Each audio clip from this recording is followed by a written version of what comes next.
Hey guys, tonight we're diving into a wonderful world of rank odours and questionable culinary choices, the medieval kitchen. Forget cooking shows with their Michelin stars and exotic spices. I mean the real medieval style, where the menu was more about survival than satisfaction, and the cook might have been hurling rats out the window while you were trying to enjoy your stew. So before you cozy up with your gruel, take a second to like the video and subscribe, but only if you actually find my brand of history delightful. Leave a comment telling me where you're listening from and what culinary crime you committed last weekend, because we all have those stories. Now, dim those lights, switch on a fan for that delightful background hum, and wrap yourself in your coziest blanket like a burrito of comfort. Now let's pause and ponder. Have you ever wondered what the smell of a medieval kitchen really was? Did they actually cook with rats? What was the ingredient that could throw your entire household into chaos? Would you rather dig into a bowl of 15-day-old pottage, or risk your life by making your own bread with rat-infested flour? Are you ready to discover how you'd fare trying to impress a lord with a dinner of spoiled meats on a cold stone table? Brace yourselves, because congratulations, you've just woken up in the year 1350, where your kitchen looks more like a horror show than an episode of MasterChef. Good luck. Welcome to a time when food storage was less about avoiding waste and more about avoiding death. In medieval kitchens, stale bread made excellent companions, almost as good as the occasional family rat that decided to take up residence. How did they cope? Why did they keep such questionable leftovers, you ask? Well, the answer's simple. Anything edible could mean the difference between a hearty meal and a dose of dysentery. Yes, folks, in this culinary wonderland, what you stored could either keep you alive or send you screaming for the herbalist, who, let's face it, was probably just as confused as you by that point. Picture it. A wooden beam-supported pantry cluttered with all manner of foodstuffs, which actually means an assortment of stale bread, a clay pot of pickled anything, and what might once have been vegetables, but honestly, now looked like they'd undergone some unholy transformation. In these cramped quarters, food didn't just sit idly. No, it leaned into its destiny, waiting with both hope and dread for the moment it could be consumed, or, failing that, the inevitable moment it decided to spontaneously ferment and become a science project gone terribly wrong. Why on earth would anyone want to hang on to a hunk of 9-day-old bread, you may ask? Simple. Some families treated stale bread like gold. It was often repurposed more times than a shoddy piece of medieval armour. Depending on your family's skill level with seasoning, and not to forget the chef's dubious grasp on actual cooking, those rock-hard slices might evolve into the base for a pottage. Just add some suspiciously old water, a sprinkle of mystery herbs, and voila. Dinner is served. Layers of glassy-eyed fear glossing over your family's collective expression as they dig in, hoping for the best but bracing for the worst. And let's not forget about storage methods or lack thereof. Medieval folk were like hoarders, but worse because their mere survival depended on it. With no refrigeration, the concept of food freshness was as foreign as a trip to space is to your average peasant. No, the medieval mindset was all about making use of what you had, even if that meant gnawing on a hunk of cheese that might as well have been a pet rock. At this point, you might start asking yourself, how on God's green earth did they convince anyone to eat this? Well, dear listener, welcome to the art of medieval marketing. Picture a grand feast with suspiciously jubilant family members feasting on what I can only describe as a culinary rollercoaster of stale and questionable. Delicious? You'd shout. Yes, would be the optimistic roar from Uncle Geoffrey. Despite only partaking in the reputable wine salad of dubious greens that somehow seemed infinitely fresher than the rest of the offerings. Meanwhile, Aunt Muriel silently assesses the turkey leg, counting the suspicious brown spots like they were a rare breed of mushrooms, and thanking the heavens, it's just the aging process. Speaking of aging, What in the name of Bridget did they think about meat? Conservation methods must have boiled down to either salt, good luck, smoking, you'd need a smokehouse for that, or praying very hard. Imagine, if you will, a poor farmer carrying home a suspicious-looking chicken, only to discover it might also be home to its own line of maggots, leaving you with the ultimate life choice dilemma. To cook or not to cook? The answer is often blessed by the whims of your hunger and the time you have to spare crying over your self-imposed culinary fate. Now let's talk about storage methods beyond bare survival, because every house had a story, or at least a good excuse. Typically, anything remotely edible was crammed into whatever containers were handy. Rustic clay pots or barrels, which had seen better days, read better centuries, would often do the trick, if you could withstand the errant wafts of different foodstuffs mingling like distant relatives, awkwardly exchanging pleasantries at a family reunion. Contrary to popular belief, medieval folks had no issue with the great food-hoarding conspiracy accusations. Instead, they embraced this lifestyle. It brought family together at mealtime through camaraderie and survival terror, a grand excuse to bond around ancient pottage while sharing horror stories of the last meal that went astray. You could stick together as long as you always brought a hunk of something along, preferably one that would elicit confused expressions mixed with nostalgic horror.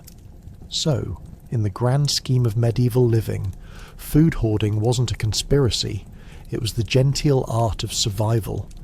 Call it culinary improvisation, or simply an acceptance of culinary chaos. Whatever label you put on it, life in the medieval kitchen was a gamble on survival, a potential source of joy, and perhaps just a general commentary on how valorous human beings really are in the face of last week's meat and tomorrow's pottage. No wonder they all had such grand celebrations revolving around feasting. It's not merely hunger, it's ritualistic rebellion against what could have been a very sad end. Pottage, the medieval meal that was essentially a gamble with your stomach. It was whatever grain, vegetable, or perhaps a stray rat that the cook could find on a Friday, during a weather-changing full moon. The only guarantee, it was always served lukewarm and was often accompanied by a don't ask policy about the ingredients. You might call it a stew, but in reality it was more like a culinary game of pick your poison. If you could chew it, it was edible. If not, it was probably a declaration of war against your digestive system. Picture this. You're a medieval peasant attempting to make pottage in your hut, which is cramped enough to make even library shelves feel spacious. The chimney spews smoke that spirals around like a confused ghost. Your pot sits over a fire that's mostly good intentions and smouldering resentment, producing nothing but smoke and the occasional spark. You reach into the depth of your grain sack, praying to find something that is neither mouldy nor engaged in an enthusiastic political debate with the rats. What emerges is a handful of grains that resemble a curious mix between rice and a shriveled apple. Bon appetit. Cooking pottage was all about creativity, but let's clarify. This was not the masterclass in gourmet cooking style of creativity. A peasant's larder was as empty as a bard's reputation after a bad performance. It demanded resourcefulness at its finest, but also a healthy dose of insanity, and perhaps some potent fermented drink. Whatever grains were left were dumped into the pot with water or milk, often with whatever vegetables had not yet metamorphosed into a new life form. Here's a fun medieval life hack. Would you like to add a little flavour? Just toss in a handful of whatever herbs look vaguely edible from last week's market that someone probably stepped on, hoping for the best. As the pot bubbled and the smells made you question your life choices, you could occasionally throw in the bones from last week's dinner, if there were leftovers. Remember, wasting food could summon bad luck. Instead, everything should be turned into pottage. The pottage pot became a metaphor for every meal you could actually have. a mixed bag of misfortunes and discoveries. Each serving could be a surprise, much like a game where the odds were decidedly not in your favour. Oh, but what if you were in a noble kitchen, you wonder? Surely they had their own version of high-end pottage, right? Not really, my friend. The noblemen and women might have dined on pottage too, but theirs started with a lavish feast for the senses, temporary of course. Imagine tasting pottage infused with the choicest meats and spices imported from distant lands. What a charming illusion. In all honesty, noble pottage often had the same tragic consistency as peasant pottage, just garnished with the sad suggestion of purity and wealth. And let's not forget about texture. The medieval concept of smooth might spark some questions in today's world. When your spoon uncovers a clump of slightly preserved cabbage, it might emotionally haunt you. Yet, there's a chance it still counts as a vegetable serving. Alas, for the average medieval person, the texture of pottage didn't matter much, considering it was the only chance you had at warmth for the day. Besides, the colour palette of pottage surely clashed with any modern attempt at food aesthetics. Pottage was a dull shade of grey, the kind that inspired neither appetite nor confidence in the cooking ability of a person who simply boiled whatever scraps they could find. If you were lucky enough to land a good bowl, it might appear a delightful, paling green. And you wouldn't dare express your doubts. But let's be real. If it looked edible, you were halfway through the winning lottery ticket of medieval dining. Then came the final act. Savouring your pottage, but not without a healthy paranoia about hidden critters or unseen disease lurking in each spoonful. Each bowl of pottage could just as easily take you to the moon or send you barrelling into misery. So embrace the legend of medieval pottage, where every meal felt like a lottery, where every bite was a leap of faith, and every tummy rumble could beckon a dinner scene from a tragedy. Pottage wasn't just a meal. It was a culinary adventure and a rite of passage, a lesson in resilience that echoed through the ages. Let's talk meat, but not the juicy steak type that your heart desires.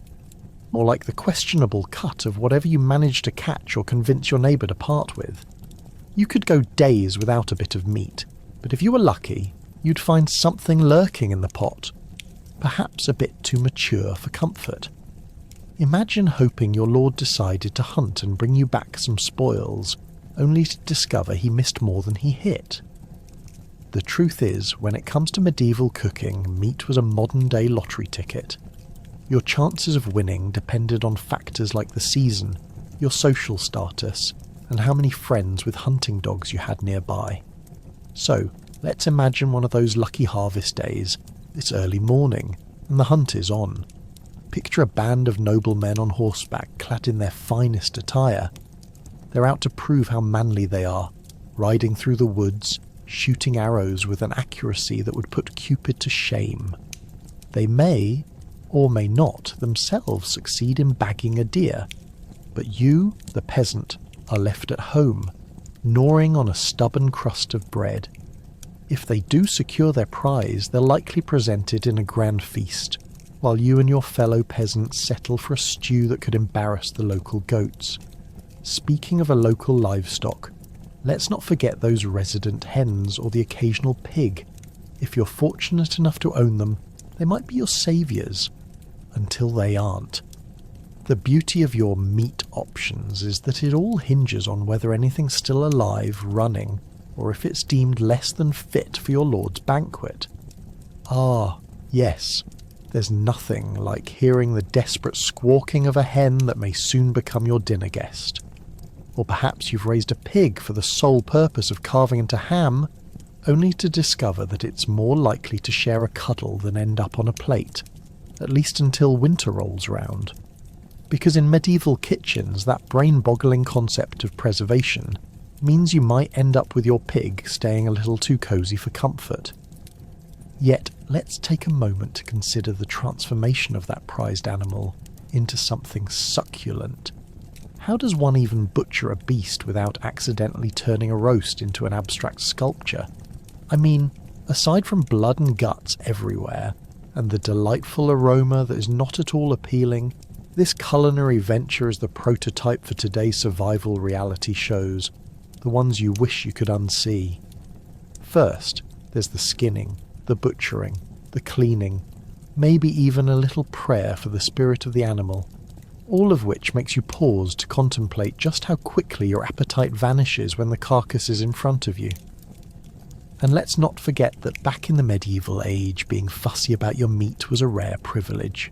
If you found some fresh meat, a goose, perhaps, consider yourself a king.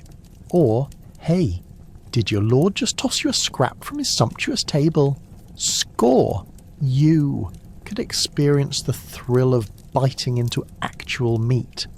Just don't ask too many questions about its origins or how many teeth it has left. But feasting on fowl isn't guaranteed, of course. Oftentimes you're stuck with whatever can be parched on the fire.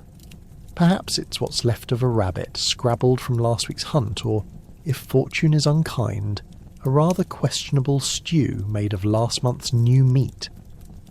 In medieval kitchens, fresh is a relative term. Are you ready to live on memories of meat? Because if you are, you're in for the wild ride known as medieval cooking. As you try to whet your appetite, think of what would be simmering in the pot. Perhaps mutton, but wait, it might have ventured a bit too far into the aging process. You can always tell by the smell as you inadvertently prepare your gamble on the gastronomic roulette wheel of medieval dining.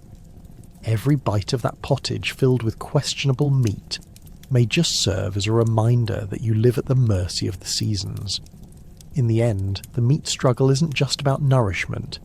It's a reflection of your standing in society, the luck of the season, your hunting skills, and the culinary creativity of everyone involved in your kitchen. So the next time you sink your teeth into that perfectly cooked steak, just remember your ancestors clawing through the muck of their meagre meat options while trying not to ask too many questions. Bon appétit, or whatever passes for it. Who doesn't love cheese, right? It's the perfect topping for any medieval meal. Except in reality, cheese was the result of days of work from questionable milk that may or may not have come from a rabid cow. Ever tried churning rancid milk into butter? Welcome to the smell of desperation. And also your only option for fat. In the medieval kitchen, dairy was a balancing act between sustenance and survival, flavoured with a heaping dose of anxiety. Trust me, if you ever thought you were lactose intolerant, you would have had a panic attack during cheese-making week. Let's start with the milk. Imagine milking a cow that is probably just as disgruntled as you are.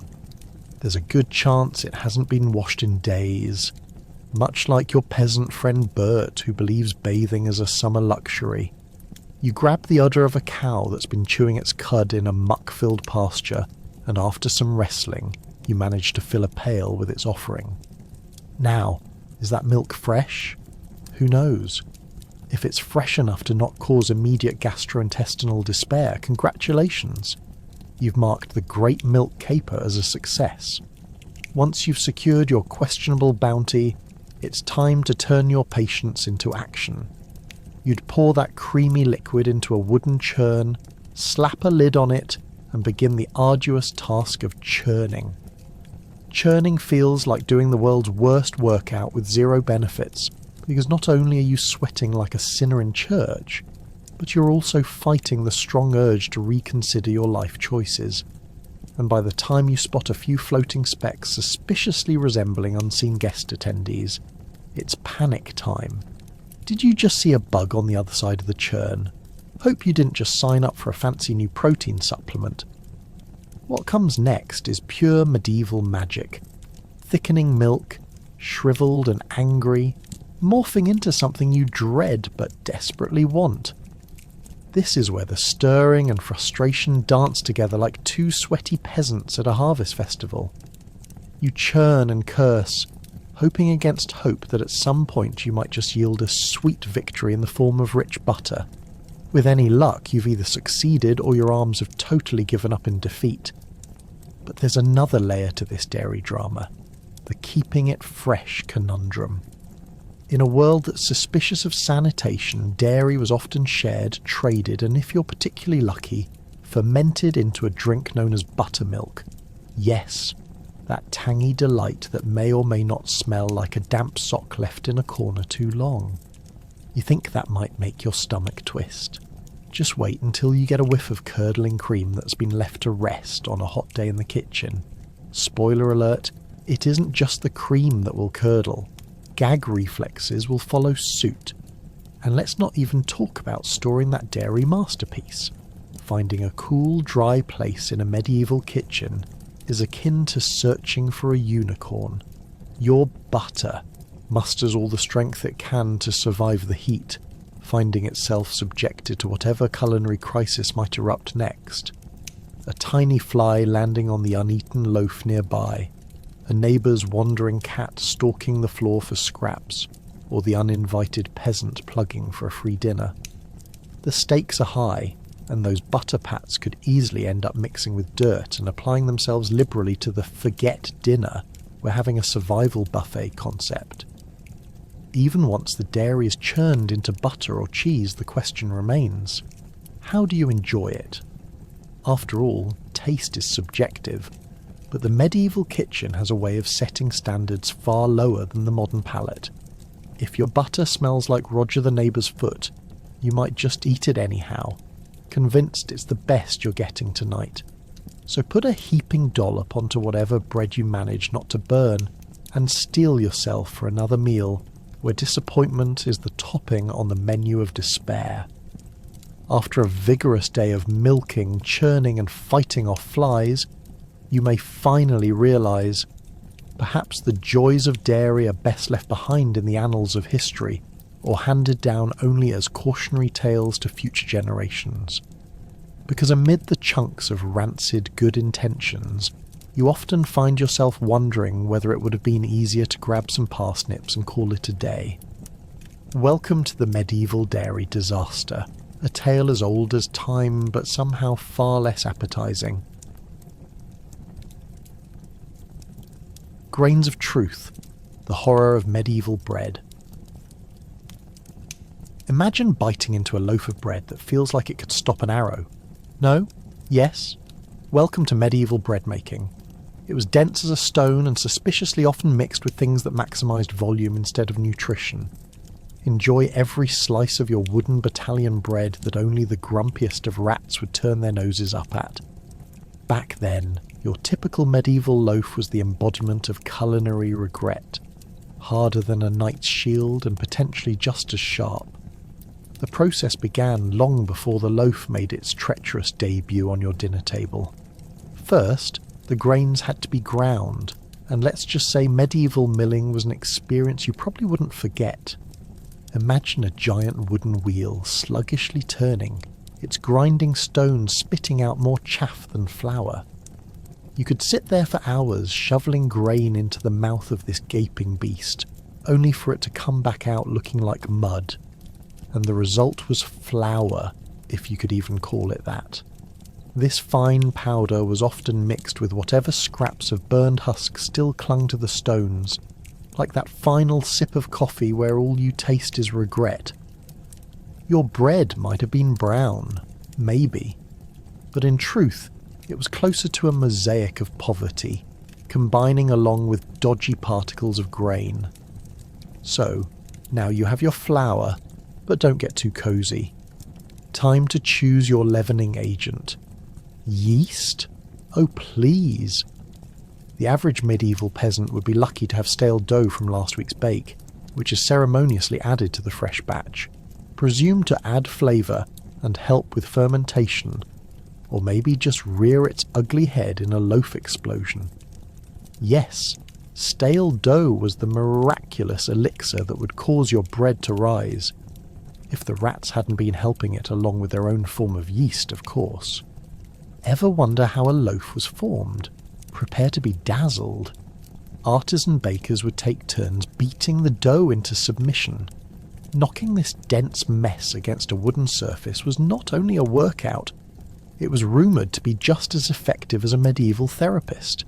Yep, kneading was the original therapy session for bread, and the baker getting it all out, quite literally. You would toss and punch it until you felt you could take on a dragon, confidently swirling your arms like they were made of stone, while your neighbours probably placed bets on whether you'd ended up taking flight with that dough. The best part? That dough was as likely to fly across the room as provide you with any actual bread. And what happens next? The rising. Or at least that was the plan. You'd place your dough in a warm spot, but if you're lucky enough to live in a mud hovel where warmth was scarce, this might turn out to be a waiting game for a loaf that might, or might not, achieve a semblance of fluffiness. You'd watch with such anticipation as that lump sat there. It was like waiting for a miracle that probably wouldn't even make it into the oven. Ah, the oven. You would think this was where your bread found its soul, but instead, the medieval ovens rivaled any furnace of hell in temperature and unpredictability. Most were wood-fired, and guess what? More often than not, they were barely regulated. If your bread didn't blacken before it turned to unyielding rock, you'd be blessed. You might as well toast the herb-infused model that could be used for door repair around the homestead instead of eating from it. So what could you add to that brick-like slice of destiny? Butter, maybe some honey or jam. But not if these staples fell under the noble's watchful eyes. Honey might have cost you your soul, what with it being reserved solely for royalty. And forget elaborate toppings. That's where jealousy took the field. If you were rich enough to have salt, congratulations. You're now considered a luxury item, like sitting in the king's court, pushed aside, half-heartedly demonised because your guests could only dream of such flavour. But to truly appreciate your loaf, remember, the medieval kitchen endured many rivalries, including feuds over whose bread rose higher or was the hardest. Reviews weren't easy to come by. Just a shrug or a nose scrunch was all you'd get. Alas, in this bread-focused empire, each meal came with its slice of stubborn reality, a slice that you'd sworn could double as an axe for some unsuspecting knight. Bon appétit, indeed. Think you're picky about your food? Welcome to the medieval kitchen, where bugs were not an uninvited guest. They were a side dish. Each meal was a scavenger hunt for leggy companions in your stew.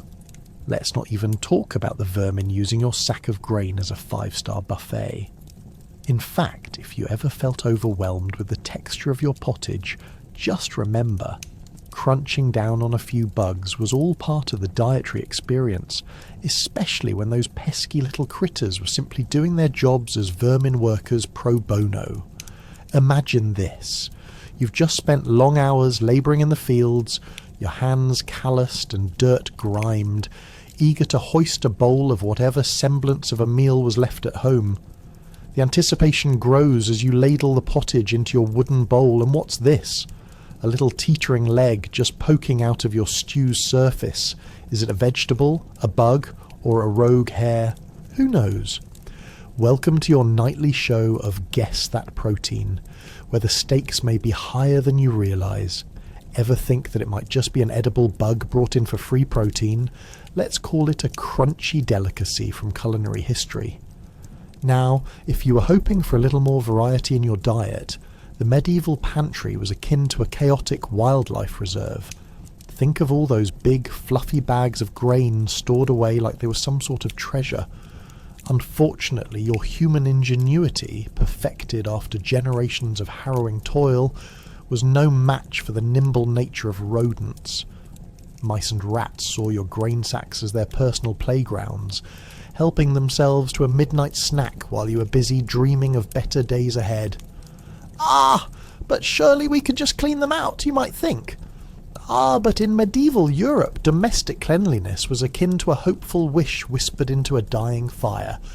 The term cleaning could mean scooping out the worst of it, but realistically there would inevitably be remnants.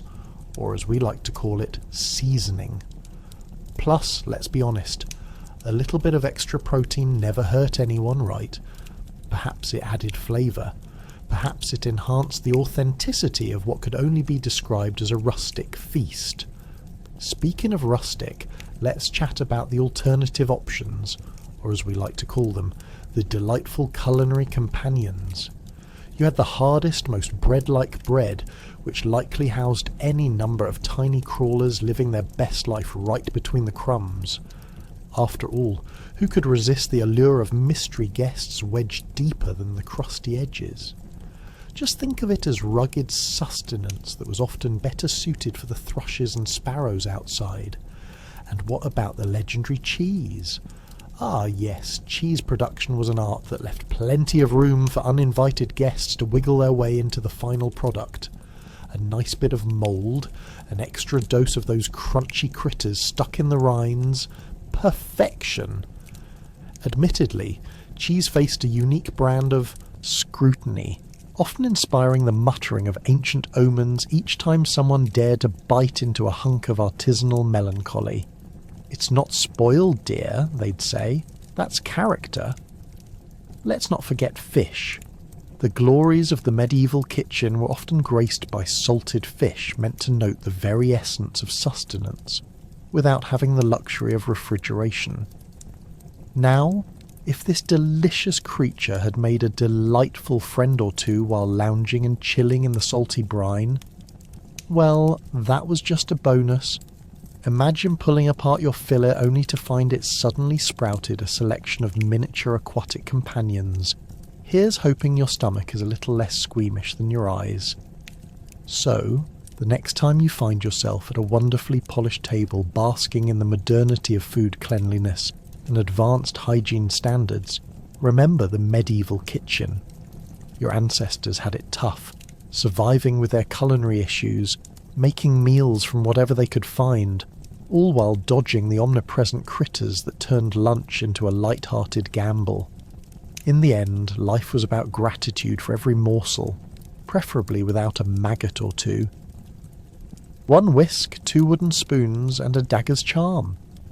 Welcome to the world of medieval cooking tools, where the odds of injury during preparation are higher than the odds of making something edible. Most things in your kitchen look like they could double as torture devices, but hey, that's just how cooking went down back in the day. The trusty wooden spoon?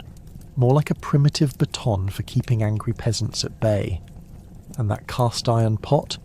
It might as well be a cauldron used to brew witchcraft potions. You couldn't be sure what it was capable of harbouring after years of neglect. Each item in your kitchen tells a story of struggle, suffering, and the unyielding human spirit. A spirit that might just want to knock someone's head off for serving lumpy porridge. Let's start with the whisks. Imagine a kitchen where your whisk is essentially a longer, pointier version of medieval spears, perfect for defending your sacred pudding. Yes, we all know the primary purpose of a whisk, but the true question is, when did it become a bludgeon? As you try to whip your broth in a desperate attempt to impress your lord, the handle snaps, and you end up with a meat-flavoured projectile aimed directly at His Highness. Oops, pardon me, my lord. I didn't mean to launch soup at your finely woven tunic. Now, let's not forget about the rolling pin. That magnificent hunk of wood designed to flatten dough with the same ferocity you might use to defend your bread against a hungry rat invasion. Picture this. It's a Tuesday afternoon, and you're desperately trying to make a pie crust. The dough is thicker than the fog on the North Sea, and you're swinging that rolling pin like it's a mace. One slip-up, and suddenly your friend Florence, sent over to help with the meal, is flat on her back and staring up at the ceiling with a mix of confusion and betrayal.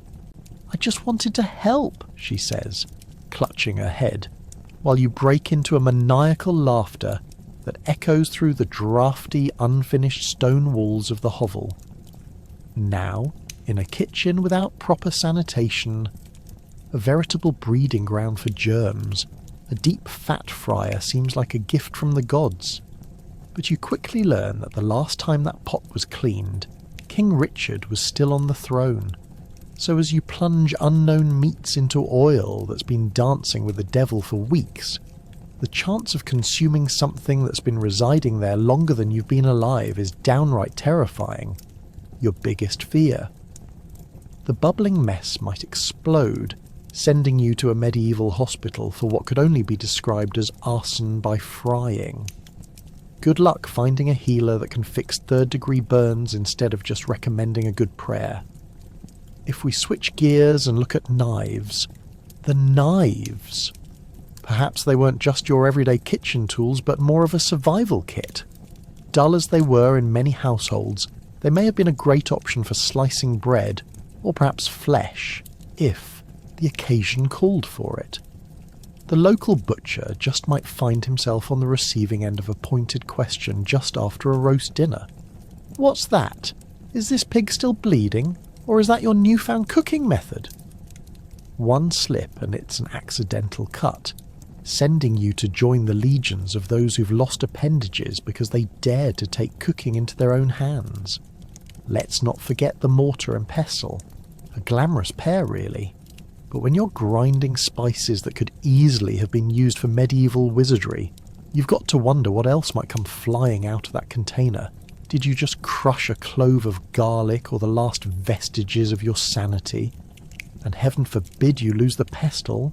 That's right.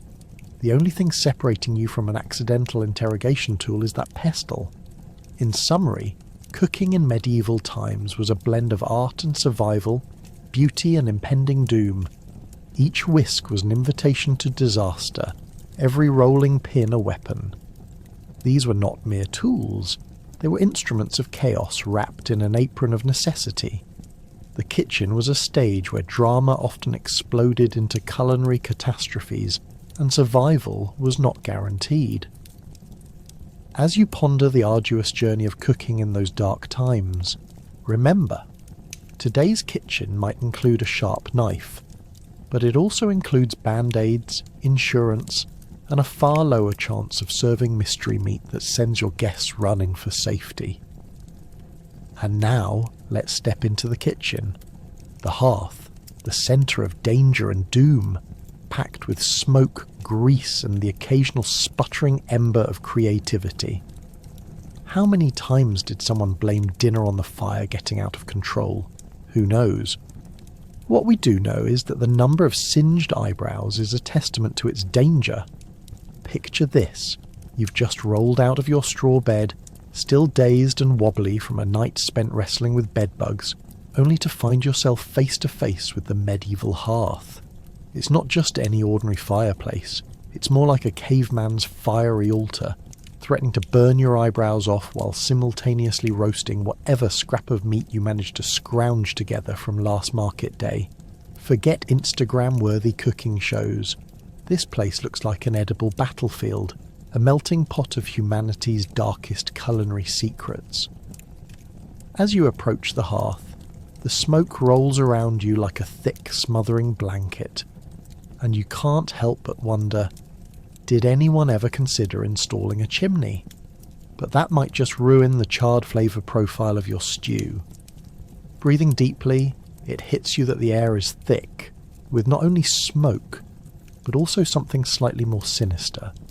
Maybe an overused cooking pot, and the scent of Grandma's last unsuccessful soufflé attempt from 18 weeks ago. The heat radiates not as a comforting embrace, but as a constant reminder that a poorly placed log could ignite your tunic quicker than fire spreading through a medieval peasant's reputation. Every time a morsel of food is tossed into this inferno, there's a palpable risk that it could turn into a fireball destined for the nearest wooden beam, which, by the way, doubles as the kitchen ceiling. Meanwhile, you're trying to decide whether to add herbs or to pray for divine intervention. There's no better seasoning than hope, am I right? Adding to the chaos, kitchen personalities flourish. You've got the fiery cook who does everything with the enthusiasm of a rabid raccoon, shouting orders while simultaneously juggling pots and perpetually blinking through the smoke. Then there's the reluctant sous chef who's convinced they were blessed with culinary talent, but hasn't quite figured out how to boil water without turning it to vapour.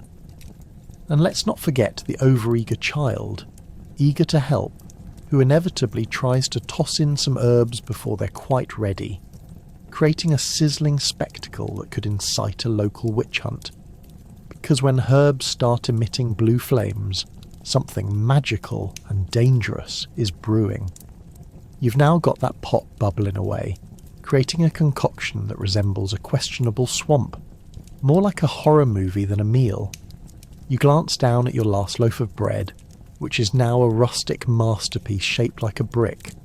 You ask yourself, is this an artifact worth preserving, or a tribute to the dark arts of medieval baking? What about the cooking techniques? Most food was cooked slowly, letting all the flavour melt together. You know, like the 2-day-old goat that's about to become tonight's stew. But speed is crucial now because any delay could lead to the dreaded burnt offering.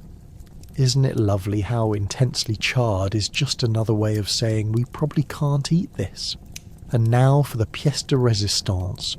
Would your family dare hold a dinner in the presence of guests? Heaven forbid! You might be risking the dinner etiquette of feudal lords. Serving them a burnt piece of anything could result in a negative assessment from their taste buds and could permanently damage your reputation. After all, word spreads faster than rats can scuttle across town. Finally, dinner is served. A steaming pot of what used to be an animal that roamed the earth, now transformed into an almost unrecognisable concoction that might be your saviour or your nemesis. You invite your family to gather, a mix of hopeful looks and anxious glances at the blackened crust of bread that they may mistakenly think was your artistic rendition of the moon. So there you have it.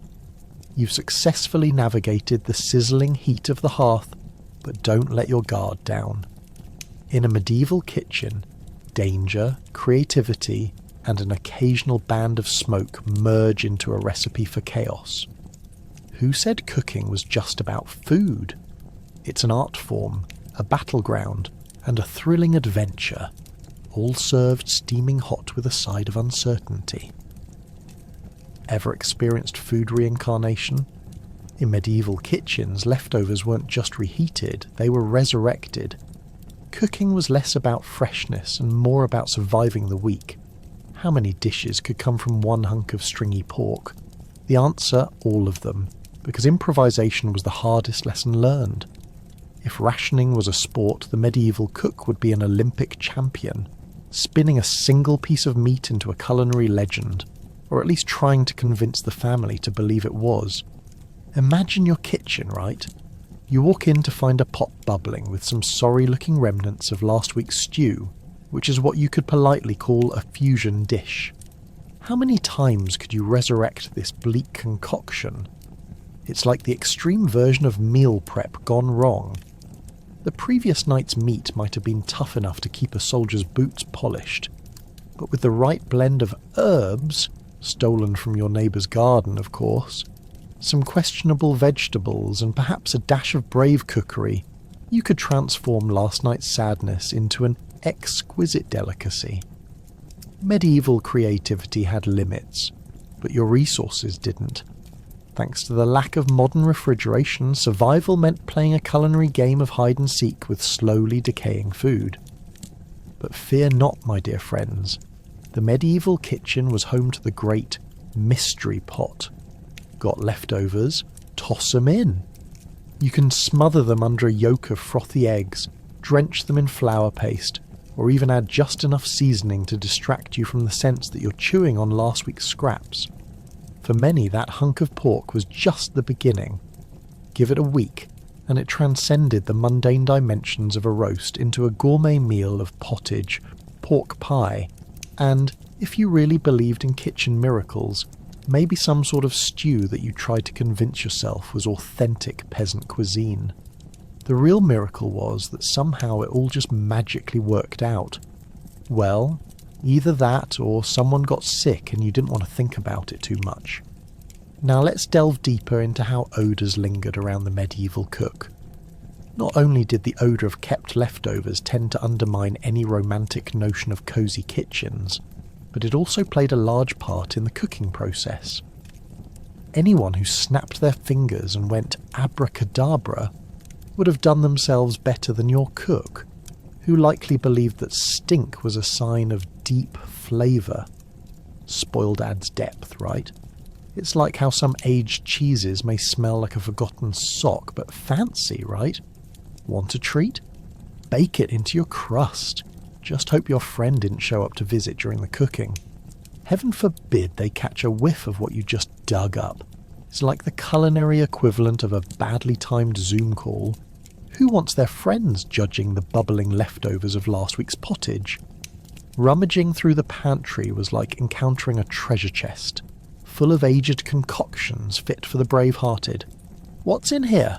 Oh, a surprise!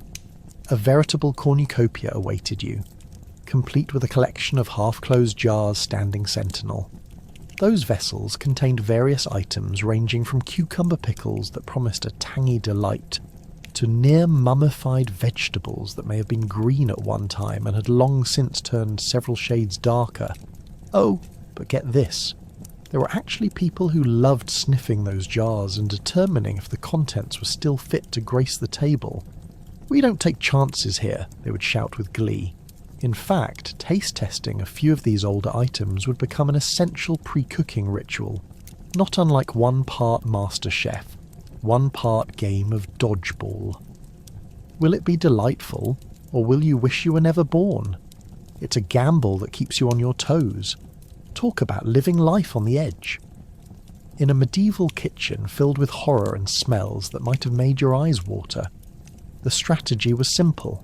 If it didn't kill you, you were good to go. After all, what would happen if you had to toss out that last sprinkle of spice you were hoarding?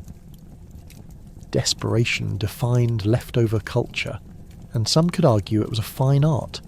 And in the end, if you survived the meal, you simply earned the title of Master Chef. Food reincarnated indeed. So imagine embracing your leftovers with entire families huddled around pots of resuscitated meal that will always remain the secret ingredient to medieval life. Bon appétit. A medieval kitchen isn't complete without its own scent profile. Think despair with hints of unwashed bodies and a lingering bouquet of rotten food. Each meal prepared brought with it the aromatic encouragement that you probably wouldn't make it through the night. Ah, the olfactory horrors of history. The combination of smoke from the hearth, sweat from the cooks, and an assortment of aged ingredients created an aroma so potent it could easily lead to impromptu fainting spells. It was as if the kitchen had voted to declare war on the sinuses, with each waft declaring, "Welcome to your last supper." Imagine stepping into that space, where floors are sticky with decades of spilled ale, and the walls just might bear the fingerprints of that rat that scuttled past you. The most fragrant dish wafting in the air is likely pottage, simmering so long that it's developed a personality all its own, one that yells, "I am mystery and fear rolled into a single bowl." Cooking methods wouldn't just threaten your taste buds but also your sense of smell. On any given day, the stew might include yesterday's bread, some vegetables that barely remember their colour, and a clump of meat that perhaps had a heartbeat. A week ago. And then there's the meat. In medieval times, fresh often didn't mean anything close to slightly warm. Take the meat from a hunting expedition gone wrong, the one where the Lord forgot to bring home something edible. What were you left with? Dried out venison hanging by a nail, swaying like a worn-out flag in the unforgiving breeze. The enticing scent of freshly baked bread is replaced by the rank odour of meats dried to a more extended shelf life than you'd ever want to know. It calls loudly from the kitchen, like an unwanted dinner guest who keeps sharing their life story about the time they fought off a horde of rats just to have a single slice of meat pie. Speaking of rats, let's not forget about the critters constantly disturbing the peace of your kitchen. Have you ever had a creature nibbling at your dinner before you even had the chance to serve it? Their very presence adds to the bouquet, so you'll always have a whiff of potential disease to accompany dinner. In those days, a rat was more than an annoying pest. It was an ingredient for your dinner surprise. Your meal was practically begging for an exclamation point, a final touch of uninvited protein reminding you just how far culinary ambition could go when survival was the goal. Then, of course, is the good old filtration system generously provided by the family compost pile right outside the door. Nothing says dinner is served like the underlying aroma of waste wafting through the air, complete with a bouquet of vegetable scraps and something that might have once been a chicken. You knew it was bad when folks left the kitchen with a twitch in their nostrils, desperately seeking fresh air, only to step outside and realise they hadn't escaped at all. The scent of activity would greet them, flocks of livestock, human excrement, and probably a pile of guts left behind from the last endeavour. Welcome to medieval life, where your connection to your food was a tangible and frankly olfactory nightmare. Speaking of nightmares, let's touch on the culinary arts in medieval times, which had the finesse of a bull in a china shop, the concept of balance. Forget about it. Seasonings were a playful mix of whatever was available, mostly salt, and maybe a sprinkle of herbs that had spent a fortnight hiding in the corner. Ever tried to convince your children that the clump of something green in the stew was gourmet? Yeah, neither did fathers, because if it didn't smell like heaven on earth, it was an absolute pass. So the next time you step into a modern kitchen, take a moment. The walls aren't sticky, and yes, the smell is closer to fresh herbs than despair. But remember medieval cooks, trapped in an unending culinary horror show, who had to whip up meals amid the aromas of survival and questionable hygiene. And as you breathe in your force-fed fancy pumpkin spice latte, maybe spare a thought for your ancestors as they attempted not to gag while asking for just a pinch of rat. Because in the grand historical kitchen, the sense of despair played a symphony of survival, and they were truly the masters of their culinary destiny, for better or worse. Imagine going hunting for some wild game only to return with something bordering on mythical. Did you catch a rabbit or lose the chance for dinner entirely? Medieval kitchens ran with the shenanigans of wild game hunting that kept dinner lively and your family starving. The thrill of bringing home dinner took on a role all its own, often resembling a circus act more than a satisfying meal prep. Picture yourself wandering through muddy woods with a rusty bowstring and a hopeful glance, wondering if today would be the day you'd spot a deer. But let's talk about the ground level experience. Your chances of actually succeeding were dicey at best. It's less about sporting prowess and more about how determined you are to shove a handful of twigs down the back of your pants in pursuit of that elusive hare.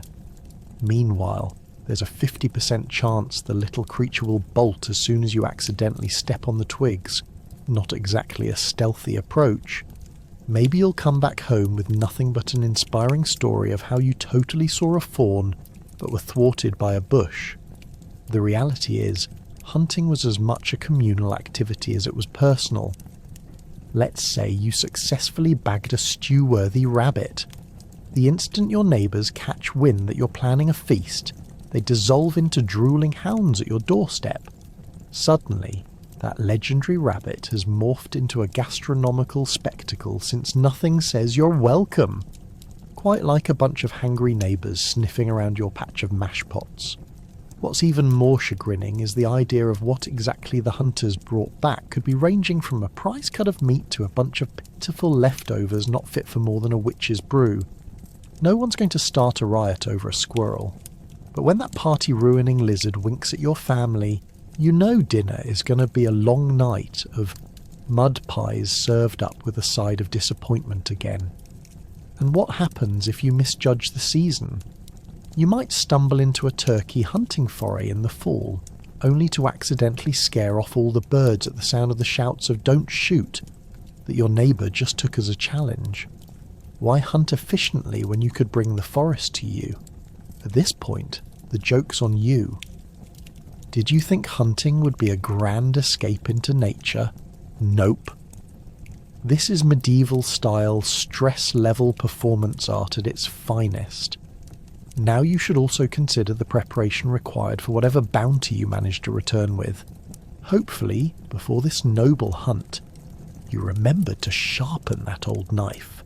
Because if it's not razor sharp, you might find yourself wrestling with your prize for about 2 hours, rather than doing whatever they mean by butchering your wild prey. It's less about culinary finesse and more about how exhausted you'll be by the time dinner rolls around. Of course, unless your name coincidentally popped up in a lord's favour, most hunting was illegal for commoners. Why? Because the big fish hunter lords wanted to keep their feasts exclusive. Thanks to these legal constraints, you could be arrested just for finagling a few mushrooms. Jumping through hoops to nab a deer meant the closest you would come to seeing roast in the house was snuggling up next to a pie adorned with the noble-caused ingredients that made everyone roll their eyes. But let's say fortune smiled upon you, and you did manage to bring home an actual prize. Maybe you've somehow acquired a promising wild boar or deer. Dinner would be a cacophony of exhilaration, unless your kind neighbour suddenly decides to come over one more time with hopes of sharing the spoils. Good luck scorching the beast while ensuring everyone remains happy and not ravenous furball hunters, ready for a feast of your misfortune. Once you've fought through the wild culinary battlefield, complete with suspicious glances at the meat, the real test remains. Could your feast actually sate an insatiable crowd? If not, be prepared to invent some sort of noble roast and prepare your plated chaos, while everyone raises their eyebrows, wondering when the last time a spot of wine dulled the edges was. In the end, hunting for dinner in the medieval kitchen was less about consistent meals and more about chaos, questionable culinary decisions, and the occasional stroke of luck that left you feeling as heroic as a knight slaying a dragon. Or in your case, as lucky as merely returning with a decent piece of meat while praying your neighbours know how to cook up something resembling a feast. Out of spices? Don't worry, there's a 50-50 chance that what you add to your meal takes a life of its own. Medieval kitchens relied on a spice trade that was more about show than sustenance, and it ran the risk of poisoning your entire family in the process.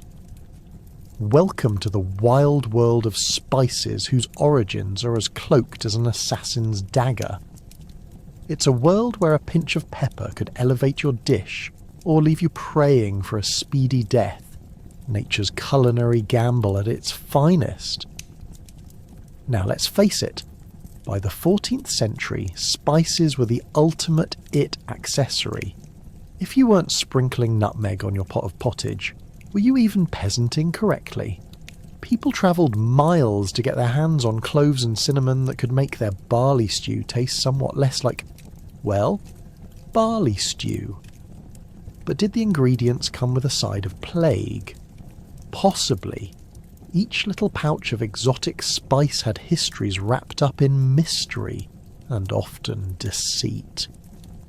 Did you know that the price of a single gram of saffron could make or break a family? It was more valuable than gold. What was in that pouch? Some aromatic goodness, or perhaps a sneaky plant whose secondary effects include spontaneous combusting after dinner? Who knew? Let's not forget the merchants behind these spice trades. Picture them, sweating through their finery while peddling their wares. They were the con artists of their time, likely whispering tales of spices that could cure all ailments, right next to those that could ruin your Sunday feast.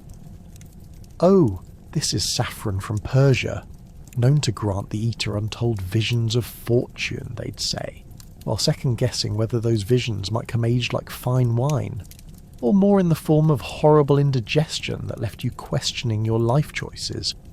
Those poor cooks back home didn't know whether to laugh or cry.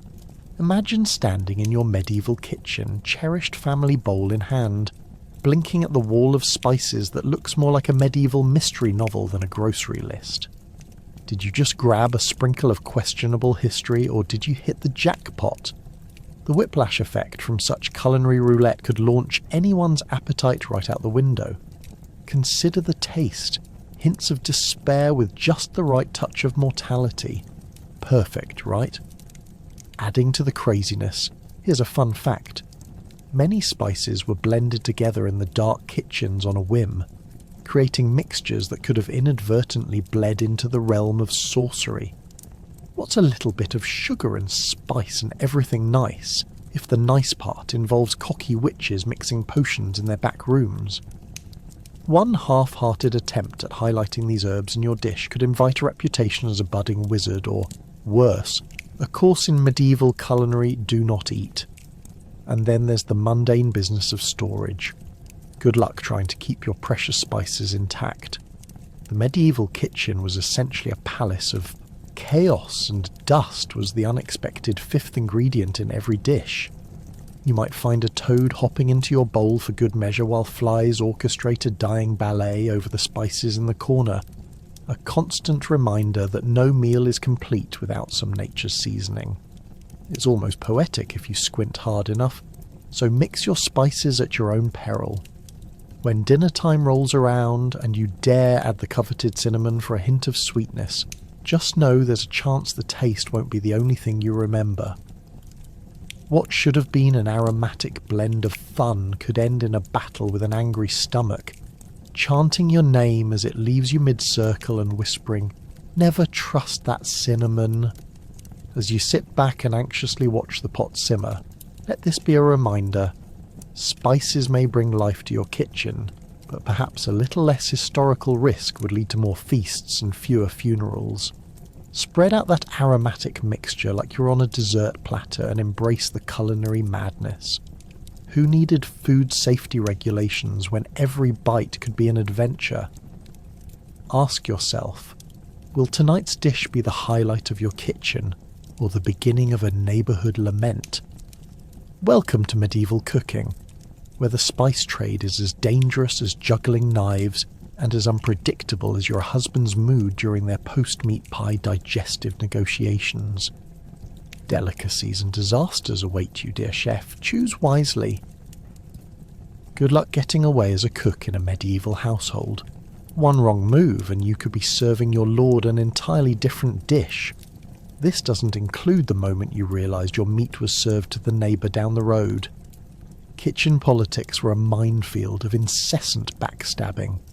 In the realm of medieval cuisine, the stakes were impossibly high, like balancing a roasted goose on your head while negotiating not just recipes but survival.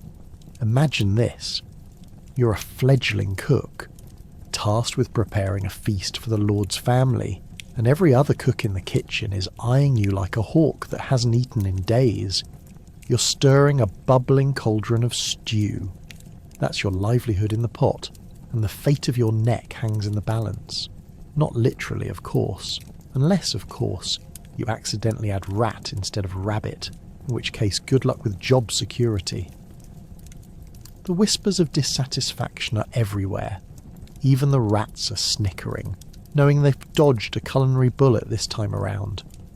As you hustle about, the head cook, a grizzled veteran with more grease in his hair than you knew was humanly possible, leans over your shoulder, hissing like a disgruntled cat, warning you not to mess up the Lord's favourite dish. Heaven forbid the Lord receives anything but perfection, for in his eyes, perfection often translates to rarely edible.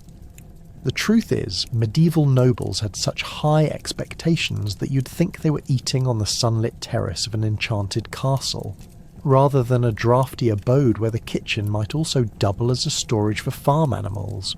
What's the catch? If you mess up, it's not just the head cook's ire you have to worry about. Waiters, barmaids, and even the sous chef could all rat you out faster than you can say, "'Cause I'm so hungry I'm seeing double." They'll twist your culinary misstep into a scandal that could rival any court intrigue. You start to feel like you're on a medieval version of Survivor, and every twist and turn in the kitchen leads you closer to an early grave, or at least some really harsh remarks about your culinary talents during the next feast meeting. And let's not even get started on the cross-contamination hellscape that is a medieval pantry. It's a wonder people survived kitchen hygiene at all. Every time you reach for a spice, the thought of, could this be infested with mildew or rats, oh dear, isn't just paranoid fantasy. It's a cold, hard reality. In fact, some days the greatest competition for the best dish involved not just the setting, but the actual survival of your cooking station from marauding mice or visiting in-laws who don't understand the pantry is not a buffet. You finally manage to plate up the Lord's favourite pudding, a concoction of day-old cow udder topped with last week's berries. Congratulations, you've mastered the art of medieval dessert deception. Just when you're starting to feel like a culinary Wizard of Oz, a familiar stomach-churning feeling starts to creep in. You see the Lord hovering at the table like a vulture waiting to pick over the remains. You know there's a 50% chance he'll taste your creation and spend the next week lamenting to his rich friends about how dreadful the flavour was, missing the fact that last week's turnip stew had serious competition for worst meal of the year. You approach the banquet table like a rabbit caught in a snare. One wrong move could lead to a culinary execution. If the pudding is insufficiently sweet today, you're toast, nearly as burnt as the roast sirloin that had a run-in with the oven last week. Your forehead glistens as you nervously watch the Lord lift a spoonful and slowly put it to his lips. The hall goes quiet. You could hear a speck of dust drop to the ground. But what's that? Could it be a smile? But wait, hold on. Is that twitch by the Lord's mouth? The implications of a twitch could mean disaster, while rapturous delight could condemn you to the gallows by the dinner bell. This is how kitchen esteem was built and broken in one small spoonful of decorum versus culinary ability, wherein you earn your place in the family, or quite possibly lose your head in the name of stale bread. So you stand there sweating, fervently hoping your concoction doesn't lead to a symposium on the culinary disasters of one of their cooks held in neighbouring counties. You look around. Your fellow chefs might just be eager to take your place. After all, it takes a special kind of villain to recruit others into the kitchen politics of medieval life. Regardless if you sink or swim, one thing is clear. If you aim to survive in these tangled kitchen politics, you'd better keep your knives sharp, your pantry stocked, and most importantly, your wits about you.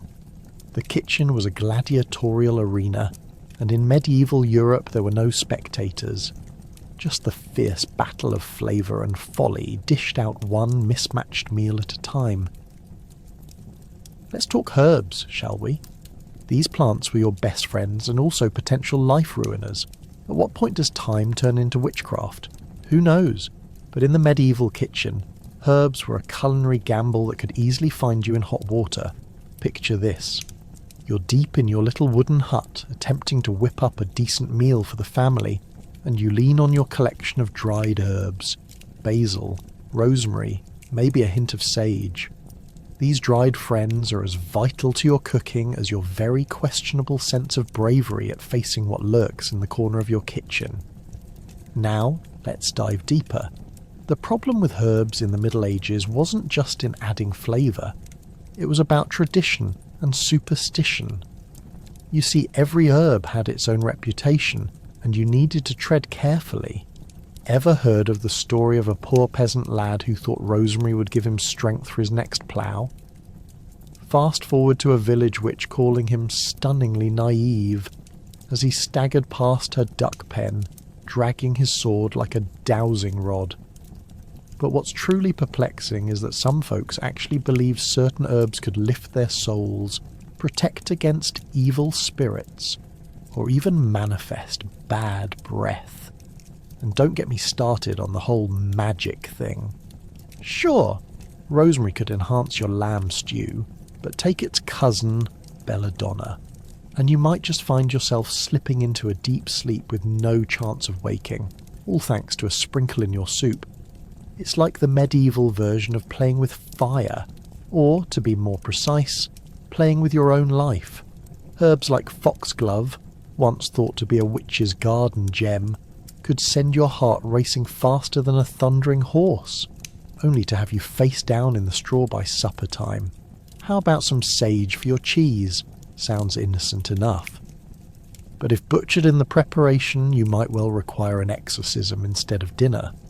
You'd think before sprinkling anything in your broth, the kitchen should have a warning sign. Beware, this is not a New Age yoga retreat. You might in fact be preparing for a journey of the soul. But of course these potpourris of danger weren't just a whim of culinary mischief. No. They were cleverly disguised attempts by kitchen wannabes to wrestle with ancient recipes passed down through generations.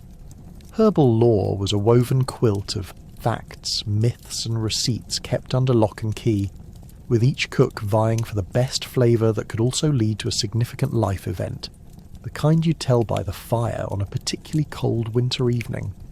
Alongside herbs were sometimes larger predicaments. Got to keep the rabbits away somehow. While you're busy figuring out if it's garlic or basil that could keep those pesky critters from munching on your veggies, you're also dodging the local authorities who may or may not be searching for a supposed herbalist targeting the local livestock with evil shrubs. Royalty, peasants, or unwitting victims. Everyone had a stake in this grand herbaceous drama. And when the harvest turned sour, who was the first to blame? You guessed it. The kitchen witch of sorts, often with an assortment of herbs dangling like a sinister necklace from their necks to ward off blame.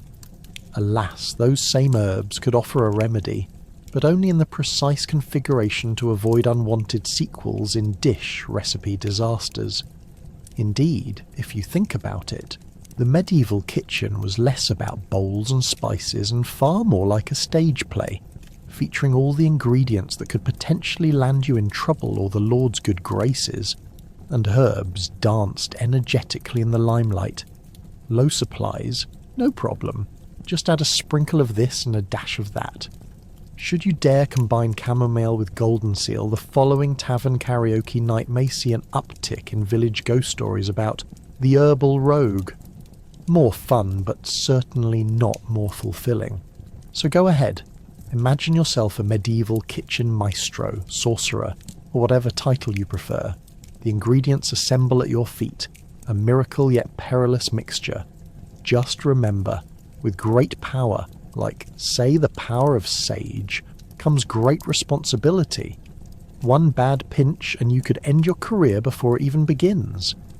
So while the world outside may be steeped in chaos, your kitchen, with its bubbling cauldron and fragrant herbs, remains a place both of magical ambitions and every so precarious culinary possibilities. Enjoy the potion, but tread ever so lightly. What's that? A modern concept. Forget the idea of sanitation. Medieval kitchens dance with filth, and the prevailing wisdom was that washing hands before cooking was just a waste of water. Did you stick your hand in the pottage? That's how it became pottage. This delightful concoction was what some termed the stew of many a mystery, where the cooking methods were as nebulous as the ingredients. The notion of hygiene is far too polite for the medieval kitchen. It simply did not exist. Instead, every meal was an exercise in courage, like rolling the dice on a particularly wild night of poker, but with more maggots and fewer friends. When you entered a medieval kitchen, even the most intrepid of chefs would hold their breath. The air hung heavy with the symphony of unwashed bodies, burnt porridge, and the faint but undeniable scent of despair. It was a fragrant bouquet, the kind that could clear a room faster than a court jester telling a bad joke. The floors, slick with grease and sprinkled liberally with whatever foodstuffs had been discarded, might as well have been the medieval version of an oil slick. You could find remnants of past meals lurking beneath your feet, almost as if they were trying to rise again like these zombie versions of bread rolls gone to waste. In the back, where the hearth smouldered, not unlike a poltergeist trying to make itself known, was the main cooking area. It had its own ecosystem. Soot, smoke, and flames created an ambience akin to Hell's Kitchen, minus the Michelin stars. Ever saw the inside of a chimney? Well, that was considered a clean room by medieval standards. You could almost hear the dust bunnies clapping in celebration as they feasted on the burned remains of last week's unspeakable stew. But it didn't stop there. Bring on the animals. If you think your kitchen pet is an unwelcome guest, think again. In the medieval kitchen, livestock had the run of the joint, literally. Chickens lounged about like they owned the place, hoping to peck at any crumbs that hadn't yet been claimed by the rats. A cohabitation nobody ever signed up for but was too defeated to intervene. The occasional pig borrowed a cosy corner, unwittingly contributing to the often psychedelic buffet of smells, a fusion of pigsty mixed with whatever the cook deemed still edible. Now, there's a saying, you are what you eat.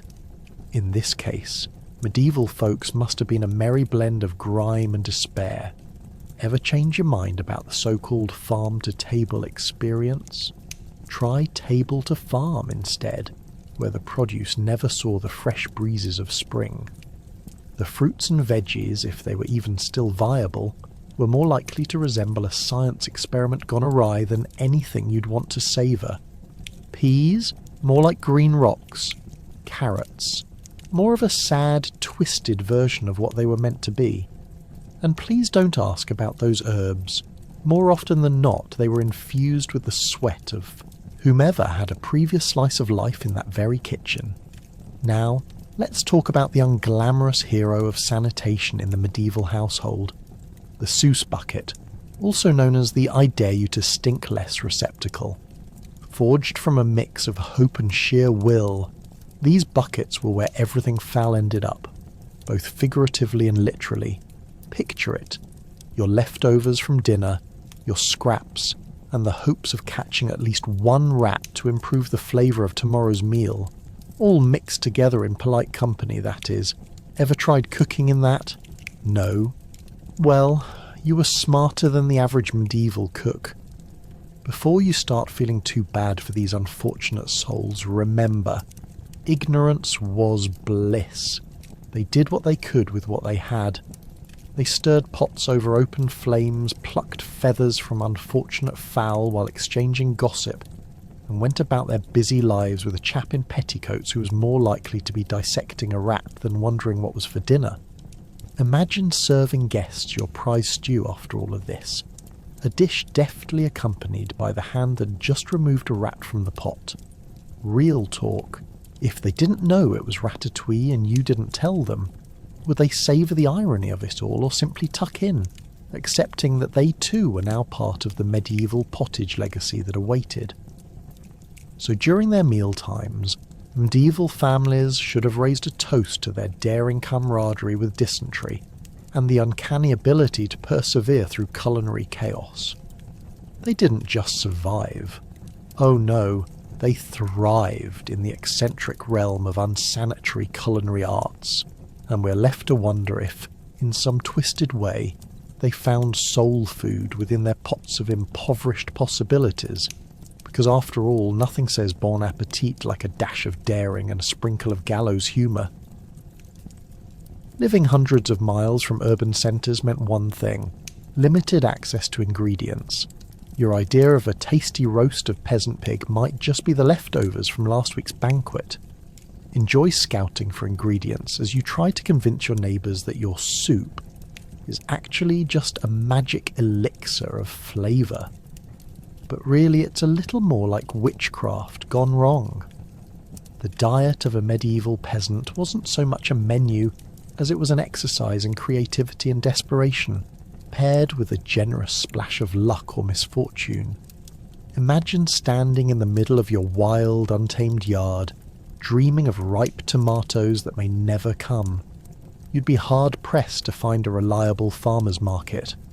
The closest one is more likely to be a 5-hour trek through a swarm of angry bees and suspicious neighbours who've recently gone rabid due to a bad batch of fermented turnips. As you sift through dried beans and mysterious nuts from the previous harvest, you start to wonder just how many ways you can disguise unidentifiable plant matter as edible. Ever tried making a soup from what you can find under your floorboards? Nothing says gourmet like a blend of dusty herbs and questionable root vegetables. You might wonder how your neighbours manage to get by. Well, they don't. Or at least they don't without experience that borders on dark magic. Elderly women spend hours muttering spells in hopes of coaxing a crop from the stubborn ground. If you happen to pass by one of their homes, you might notice earthen pots simmering over a fire, bubbling with the contents of who knows what. Spoiler alert, it's more likely to be last month's stew than nature's bounty. Seasonality? A joke. For the average peasant family, survival boiled down to whatever they could grow, however long it took to find seed hidden at the back of the barn. With every passing season, the churning cycle of scarcity and desperation only deepened. Didn't harvest that crop of turnips? Don't worry. You'll soon get familiar with gruel ore as your new cuisine made from dust, despair, and daily disappointment. And when word gets out that someone in the village has a penchant for exotic foods, instant envy. Your neighbour, Ethel, proudly pulls out a withering piece of mouldy bread filled with suspicious-smelling mushrooms and claims it's a delicacy. Of course, you're left wondering if delicacy is just a euphemism for completely inedible, or might give you rickets because of the assorted unidentified spores. Good luck convincing your family to give it a nibble.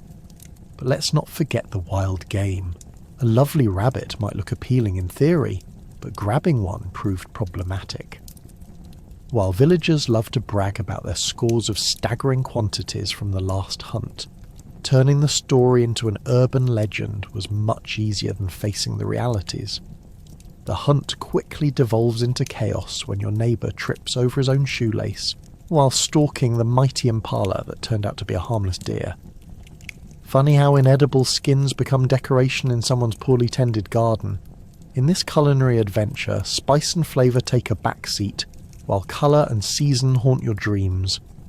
With spices traded less frequently than the chances of your neighbour inviting you to dinner, your culinary explorations become far too close to punishment rather than delight. Forget garlic and rosemary. You'd be lucky to find some salt buried at the bottom of the storage box, salvaged from a raid on a pirate ship, because clearly that's how spice trading was established back then. But lo and behold, when your slightly edible roast pig shows up for dinner, the entire family gathers around. You present your feast with pride and just a hint of fear that someone might comment on the sound and smell of the animal twitching before the pot. After all the creativity and scrounging, dinner excuses become elaborate tales, and you can't help but spin fantastic yarns of how the feast draws inspiration from the lands beyond your dreary hovel. So there you sit, challenging the very idea of what ingredients means, while swiping away bugs that think your lunch is the ideal resting place.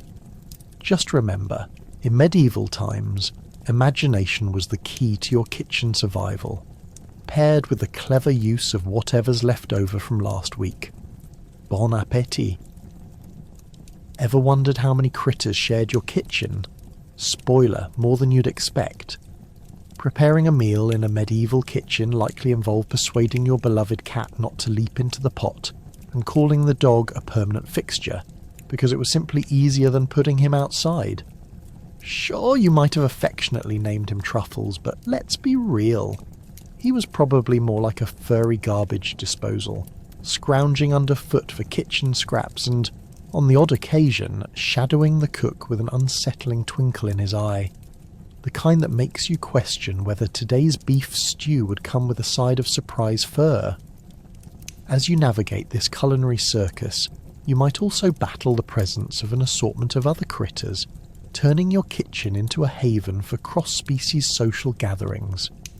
Ever see a mouse perform a well-rehearsed pirouette around a hunk of forgotten cheese? You'd frequently find mice gnawing through your supplies, and if they weren't busy summoning all their friends for an underground rave, they'd nestle inside your wheat sack, adding a little extra crunch to your bread. Imagine serving your family a lovely loaf of artisan bread, only to discover it was seasoned with mice. But hey, that's the medieval equivalent of free protein, right? Now, let's not forget the chickens. They were as common in medieval kitchens as the smell of damp straw, and just as odorous. On any given day, you could open the kitchen door only to find a surprised chicken squawking at you like it was auditioning for a role in a Shakespearean tragedy. And while they certainly provided a few more eggs than you could count, they also had the audacity to pluck at your skirts, scratch at your feet, and potentially break into a spontaneous dance party. Who needs to worry about neighbours when the chaos lives with you? Imagine explaining to your lord why your roast is missing. Ah yes, a chicken kidnapped my roast from the oven while I was busy wrestling with a cat. Of course, no medieval kitchen would be complete without the occasional piglet. These little rascals could be both a source of dinner and a source of chaos, often rooting through the floor for leftover scraps. You think your dining experience is intimate? Try animal companions sliding their snouts under your tablecloth, sniffing out morsels you hadn't even considered sharing. A customary feast turns into an essential dog and pig skiing competition for the best leftovers, where your pig has some serious advantages. Believe me, no one could eat in peace while a pig expertly manoeuvres around your feet. As you slice vegetables in preparation, it's a constant game of dodge.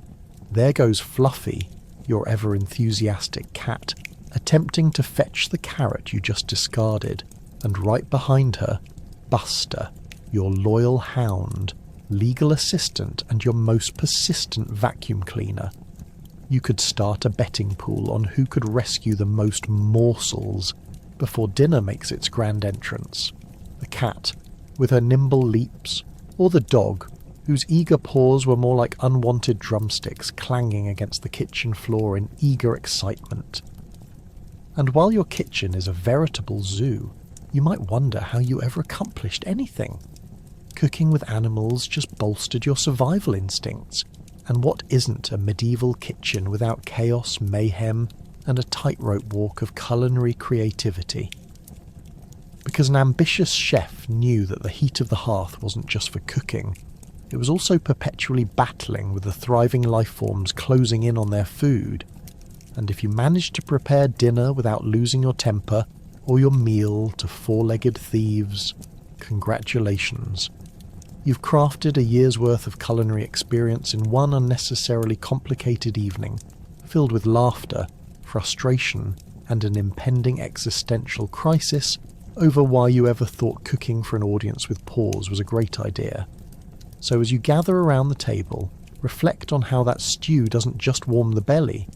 It's a testament to your ability to transform a chaotic animal circus into a delicious dinner that, in modern terms, is just a bit grainy considering the proud fur layer hovering nearby. Welcome to the journey through medieval dining, where every meal comes with a side of entertainment and some added crunch that you didn't ask for. You've made a pie, right? Imagine that pie taking on a life of its own, a burnt, crusty disaster that nobody wants to eat. Medieval cooking techniques might confuse you with their brutal simplicity. Welcome to the art of culinary disappointment. Picture yourself in a dimly lit, smoky kitchen with a fireplace roaring at one side, but the heat seems more like an adversary than a friend. As you prepare your pie, you realise that recipes are not written down like they are today. Oh no, that would be too easy. Instead, you're relying on a verbal history passed down by your great-aunt Maud, who swears by a pinch of this and a handful of that. Were those measurements in fingers, cups, or perhaps an overworked donkey's weight? Who knows? It's all as clear as mud. Now, Let's examine your crust. You proudly mix flour, cursed flour, because half of it might secretly be sawdust or worse, and water from the stream. Ah, stream water, where the fish swim past blissfully unaware of all the unspeakable things that float upstream. And don't even think about washing again afterward. No point in sending your prized culinary creation down the drain, because there isn't a drain. Every ingredient is a gamble, but hey, it builds character, right? Rolling out the dough, your wooden pin gives the impression of a medieval torture device, not a kitchen tool. You roll and roll, harder than a peasant rolls in their sleep after a long day in the fields, until you finally flatten the dough into something that resembles a thick pancake gone rogue. The idea of even baking it in the hearth is a test of courage and patience, because there's a good chance you'll lose half of it to the roaring flames, or maybe even the family cat, who's decided today is feast day. As you prepare to fill said pie, you're reminded of the last time your family dined on royal leftovers. It's all about leftovers when you're a medieval cook. It's a common scenario where the actual filling is whatever looks good, smells good, and even tastes just passable, so long as it hasn't been sitting in the corner of the kitchen for a month. Evidence suggests your meat could be a fusion of yesterday's bits and pieces mixed with whatever questionable veggies you can find that haven't started a mould colony. Remember, the fresher items are more likely to be swept off to the Lord's banquet table. Baking your masterpiece is no easy feat either. With no oven timers and absolutely no idea of what temperature medium means, you place your pie in the hearth, while praying to every saint you can remember that it won't explode into a modernist painting disaster. You know, the kind that would have your madly enthusiastic neighbours declaring they could never replicate it, because art was not meant to die like a pie. Once the baking begins, your joy of creation shifts to a unique mix of dread and the inevitable battle with the smoke that further complicates the air quality, leaving you coughing like a medieval toad. Every crackle of the fire tempts you to peer inside, hoping it hasn't become the charred sacrifice for dinner, along with the unfortunate weasel that might have thought about making a meal of it first. Finally, after what feels like an eternity and a few mini panic attacks, your pie emerges from the hearth. Its colour is, let's say, what does that even look like, brownish black, with a scent that can only be described as a questionable perfume inspired by despair. Before you can even lay it on the table, chaos erupts. Your family stares in horror as the concoction jostles back and forth, and they realise that somehow it's also gone from pie to pancake. A pie-side viewing of will it or won't it collapse. Offering it presents yet another challenge. Everyone's already giving each other the not it face, and since it's become a bit too cruel for consumption, you start mentally preparing for the inevitable family debates concerning what part of your kitchen duties you'll have to relinquish from now on. Nothing says medieval cooking like cumulative shame, folks. Congratulations, you've successfully created yet another dish that's about as appetizing as a sun-dried fish. And if history has taught us anything, it's that your next meal will be an all-around disappointment too. Welcome to medieval culinary adventures, where triumph is a lie and expectations exist only to be dashed. Cut like your crust, buried deep within layers of failure and unidentifiable mystery. From the crumbling castle to your elegantly spread medieval table, serving lords wasn't just about pride, it was about survival. Imagine what the food would look like after being judged by nobility, who didn't understand how hard it is to cook a roast without an oven. You thought your in-laws were tough. Try catering for men who expect a lavish feast, fit for a king, when the truth is you might just be out back trying to convince a stubborn goat that it's tomorrow's main course. First, there's the gathering of ingredients. You might think this is a simple task, but in the 14th century, Your pantry options resemble a post-apocalyptic survival game. Fresh produce? Only if you didn't forget to plant your seeds last spring, or the last storm didn't wash half your crops away. More often than not, it's a scavenger hunt through a tattered sack of grains that may be infested with weevils, or perhaps hunting down a pigeon that mistook your roof for its final resting place.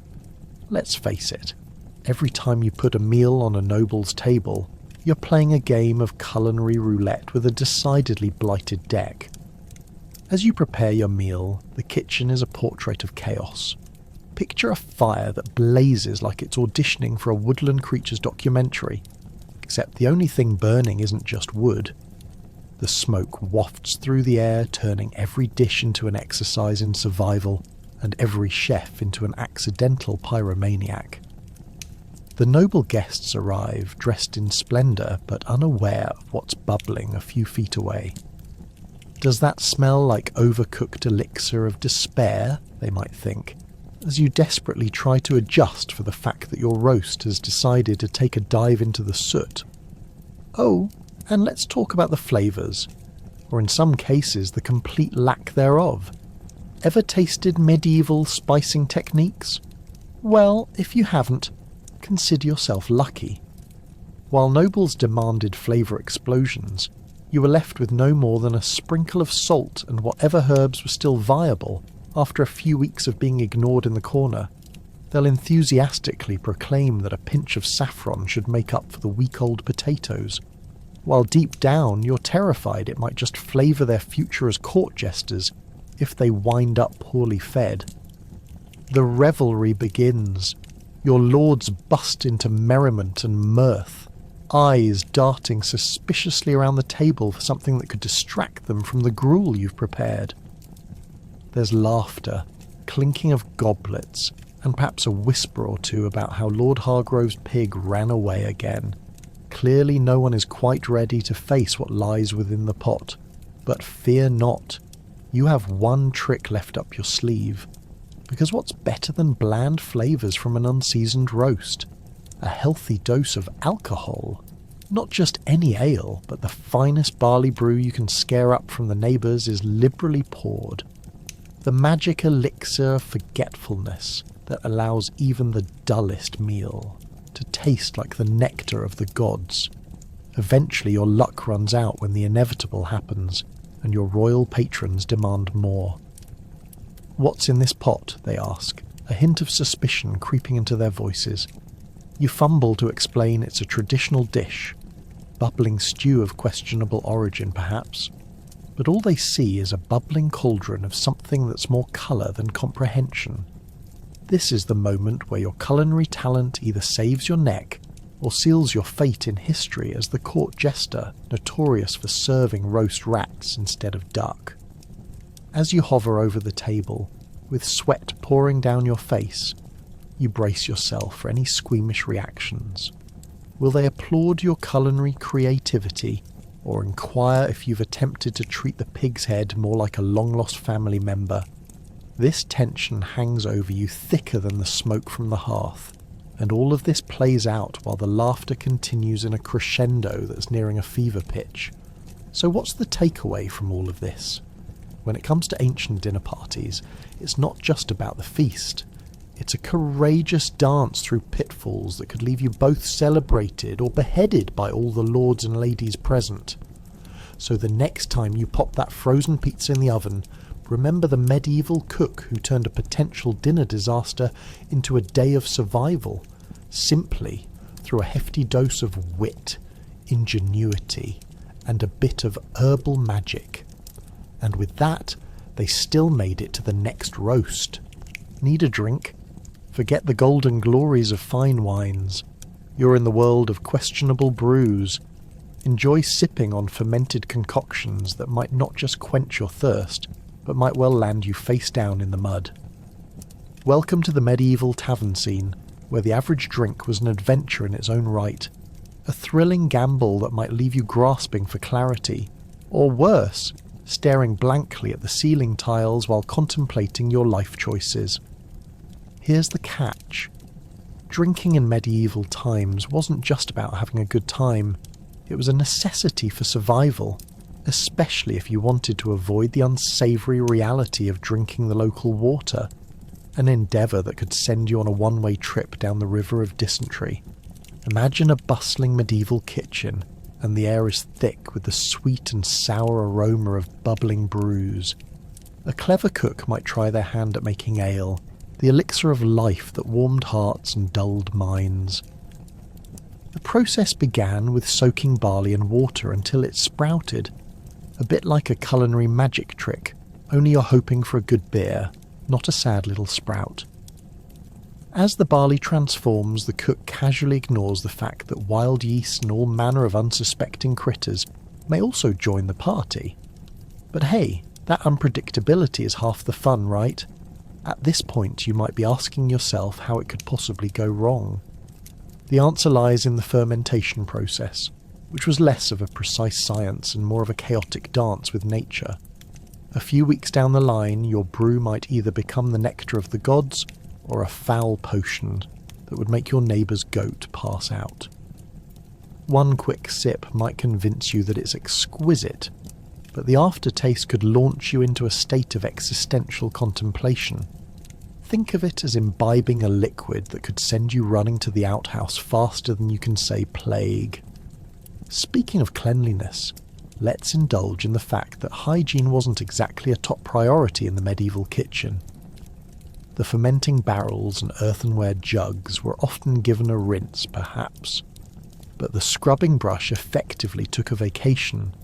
If your drink tasted like damp straw, well, that's just charmingly rustic. Coupled with the possibility that last week's batch might have been brewing a little too long, or perhaps was accompanied by the unintended companionship of a rat, and you have a recipe for chaos. It's like rolling the dice with every tankard you raise. And if that sounds terrible, let me assure you that the popular alternative, water, wasn't much more palatable. Most of the medieval populace had learned early on that drinking straight from rivers could result in a leap into a cold grave. So, in came the ale and mead, both of which were regarded as safer options than trying to sip from the muddied waters of your village pond. So at least there's comfort in knowing that, while you may be sipping something that tastes like a frustrated mob of insects, it won't kill you immediately. Hopefully. Picture yourself at a local tavern post-meal where everyone's fully invested in the ceremony of inebriation. The atmosphere hummed with a melody of drunken laughter, sporadic shouts, and the occasional clash of tankards. People gathered under one roof to lift their spirits, and their mugs. You could lean back in your rickety wooden chair, if you were lucky enough to snag a seat, pondering life while feasting on whatever mystery meat was on special. Of course, those feasts could lead to dark comedic consequences, or a complete disaster. After a few drinks, suddenly your neighbour's story about slaying a dragon might transform into an argument about who had the most impressive moustache. Before you know it, you're tumbling backwards out of your chair due to the sheer force of over-exaggerated expressions, joining the other patrons in a mess of laughter and spilt ale. They say, what happens at the tavern stays at the tavern, but that often wasn't the case for the unfortunate souls who had made friends with the wrong batch of ale. Stagger into the night, and you might also find yourself calling an old foe a rotten cabbage, instead of quietly trailing back to your hovel. Whether they ended their night dancing in the streets, or waking up with one too many splinters, one thing was for certain. Conversation in the realm of medieval drinking was never dull, and who knows, perhaps tomorrow would look a little cleaner and a whole lot brighter. If you survived the night, that is. Baking. A combustible science. Ancient baking. The art of transferring your bread from your kitchen to the table without sending it into the flames first. Good luck at keeping your loaf from doing somersaults before it lands flat on the stone floor. The medieval baker faced more challenges than just the temperatures. It was a monumental task involving a precarious dance with fire and fury. Forget about the comforting hum of a preheated oven. Instead, it was all about coaxing the right kind of heat from a wood-burning hearth, which, honestly, could go from helpful baker to neighbourhood fine dining disaster in mere minutes. Picture yourself as the proud peasant baker at dawn, scratching your head and shaking out the sleep. You gather your ingredients, praying that the flour hasn't been turned into rat confetti overnight. Then it's time to engage in a ritual that might resemble something closer to alchemy than cooking.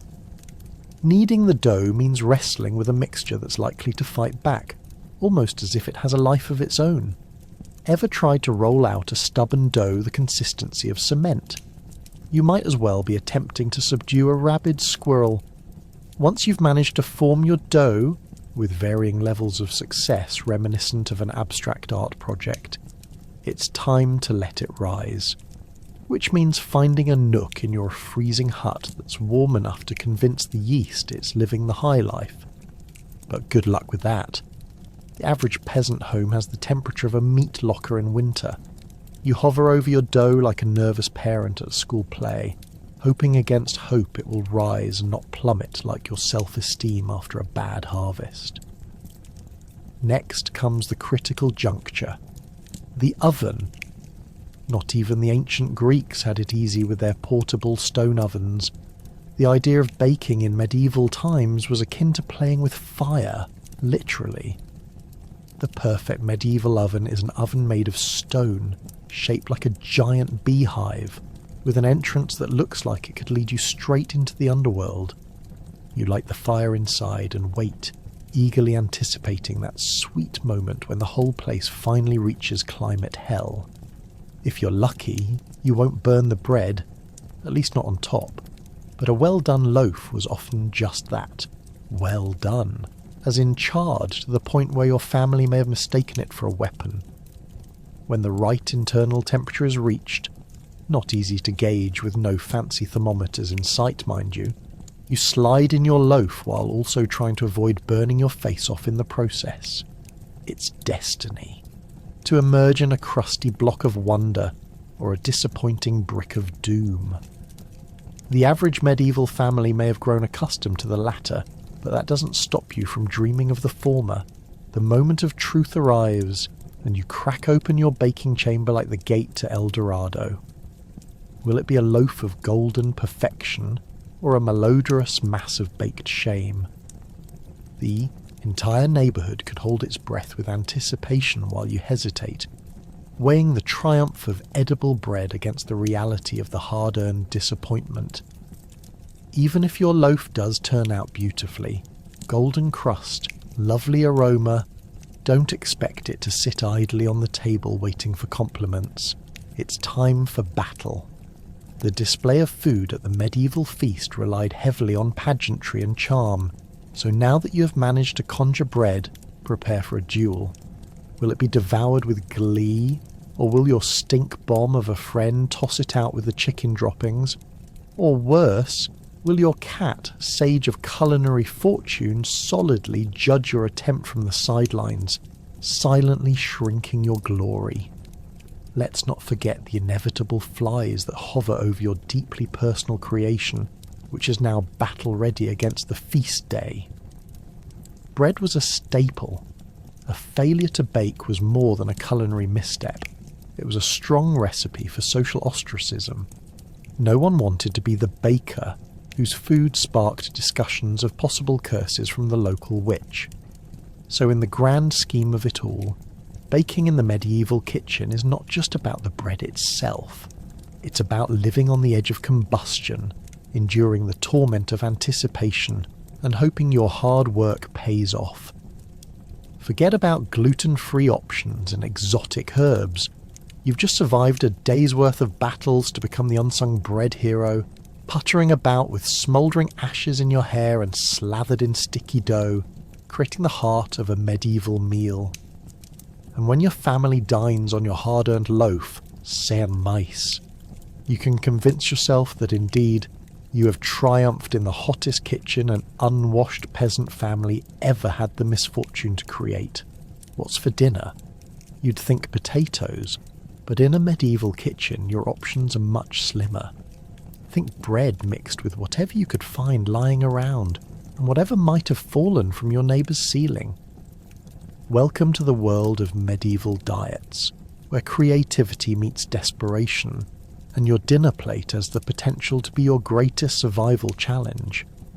In this culinary landscape, it isn't uncommon to find yourself pondering if the odd meat you're gnawing on is actually a rabbit, or simply a very scraggly family cat. Spoiler. It doesn't really matter as long as it's edible, right? Imagine it's a Tuesday evening. Your resident cook, a delightful individual named Bertha, arrives with the evening's offerings, a hunk of stale bread that could double as a doorstop, a suspiciously pungent broth, and an entire mess of vegetables that look like they just escaped from a horror film. At least they used to resemble vegetables once upon a time. If you're lucky, you might also spot a piece of meat swimming around in the broth. But don't get your hopes up. At this point, it could be anything from pot-roasted pigeons to the remnants of last week's banquet soup, complete with the occasional floating eyeball. Why not? It adds extra flavour. Now let's talk about the sources of your dinner. Grains were often scavenged and mixed with whatever wild herbs you could convince a child to collect from the woods. Since most families lived where harvest depended on the whims of nature, your diet often resembled a game of roulette. Will this week be turnips that have gone through 3 rounds of frost? Or will it be the mealy, flavourless barley that felt more like a punishment than a meal? What joy! Let's face it, modern diets are jam-packed with choices that can impress even the pickiest eaters. You can stroll through a well-stocked grocery store and pick from an array of brightly coloured produce, gluten-free bread, and artisanal dips. In medieval times, not so much. A medieval kitchen was more akin to a prison. Your family might cling to the hope that something edible would just materialise any moment now, like a fairy godmother waving her magic wand. Spoiler alert, it never did. You settled for whatever failed to crawl away, whimpering in protest first, and if you thought sauces and seasonings were a nice touch, think again. Garlic was the high roller of the medieval spice rack, and all it took was one fateful harvest of mouldy garlic cloves to ruin everything. So, you endeavoured each meal with a dizzying blend of blandness made worse by your neighbour's adventurous cooking. Is that cinnamon you smell? Wait, no, that's simply goat droppings. Perhaps the most ludicrous aspect of medieval diets was about the hunt. Lords and nobles relished in their ability to host grand banquets with lavish spreads of roasted meats, sumptuous pies, and might as well be non-existent wines. Meanwhile, peasants like you were left with whatever was left over after the nobles picked through their feasts like pressed flower enthusiasts rummaging through a discarded bouquet. But let's not forget about the joys of smoking, salting, and pickling, a family hobby that led to a lot of arguments. Did you even know that pickled anything could smell worse than a plague victim? With your stomach growling louder than a mad village dog, you could only hope that this week's food would not unleash a plague of its own. Now, let's consider the whimsical concept of bread. Pardon me, bread. You find yourself kneading a lump of coarse rye flour that appeared more like gravel than the soft bread of modern dreams. And in the realm of medieval baking, surprise, surprise! It often came with a generous serving of sawdust, ground acorns, or even dried potpourri. Who doesn't love the smell of roses in their bread?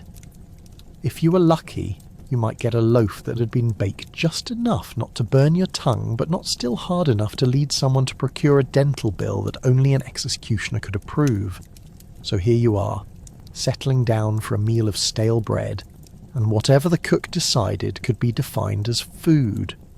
There's no decorum, no 5-star presentation, just a wooden bowl of mystery, and your best bets are that the cat will join you to share your doubts.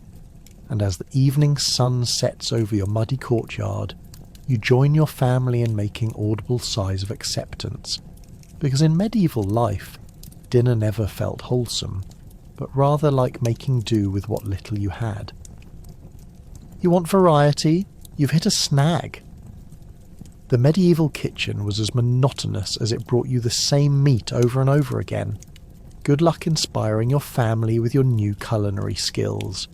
Did someone say venison? Wrong again. If you were a peasant, the chances of enjoying that succulent meat were lower than your chances of winning a game of Guess Who's Coming to Dinner with the neighbourhood lord. Instead, your daily menu consisted of the same dreary reminders of culinary mediocrity. A healthy serving of pottage, some reused bread, and perhaps a bit of cheese if you were lucky. Let's face it, the only thing more stagnant than the kitchen water supply was the variety in your meals. In medieval times, variety was not the spice of life. It was the luxury of the rich. As a peasant, you weren't flipping through cookbooks or watching culinary competitions on television. Instead, you based your meal plans on what you could grow, catch, or steal.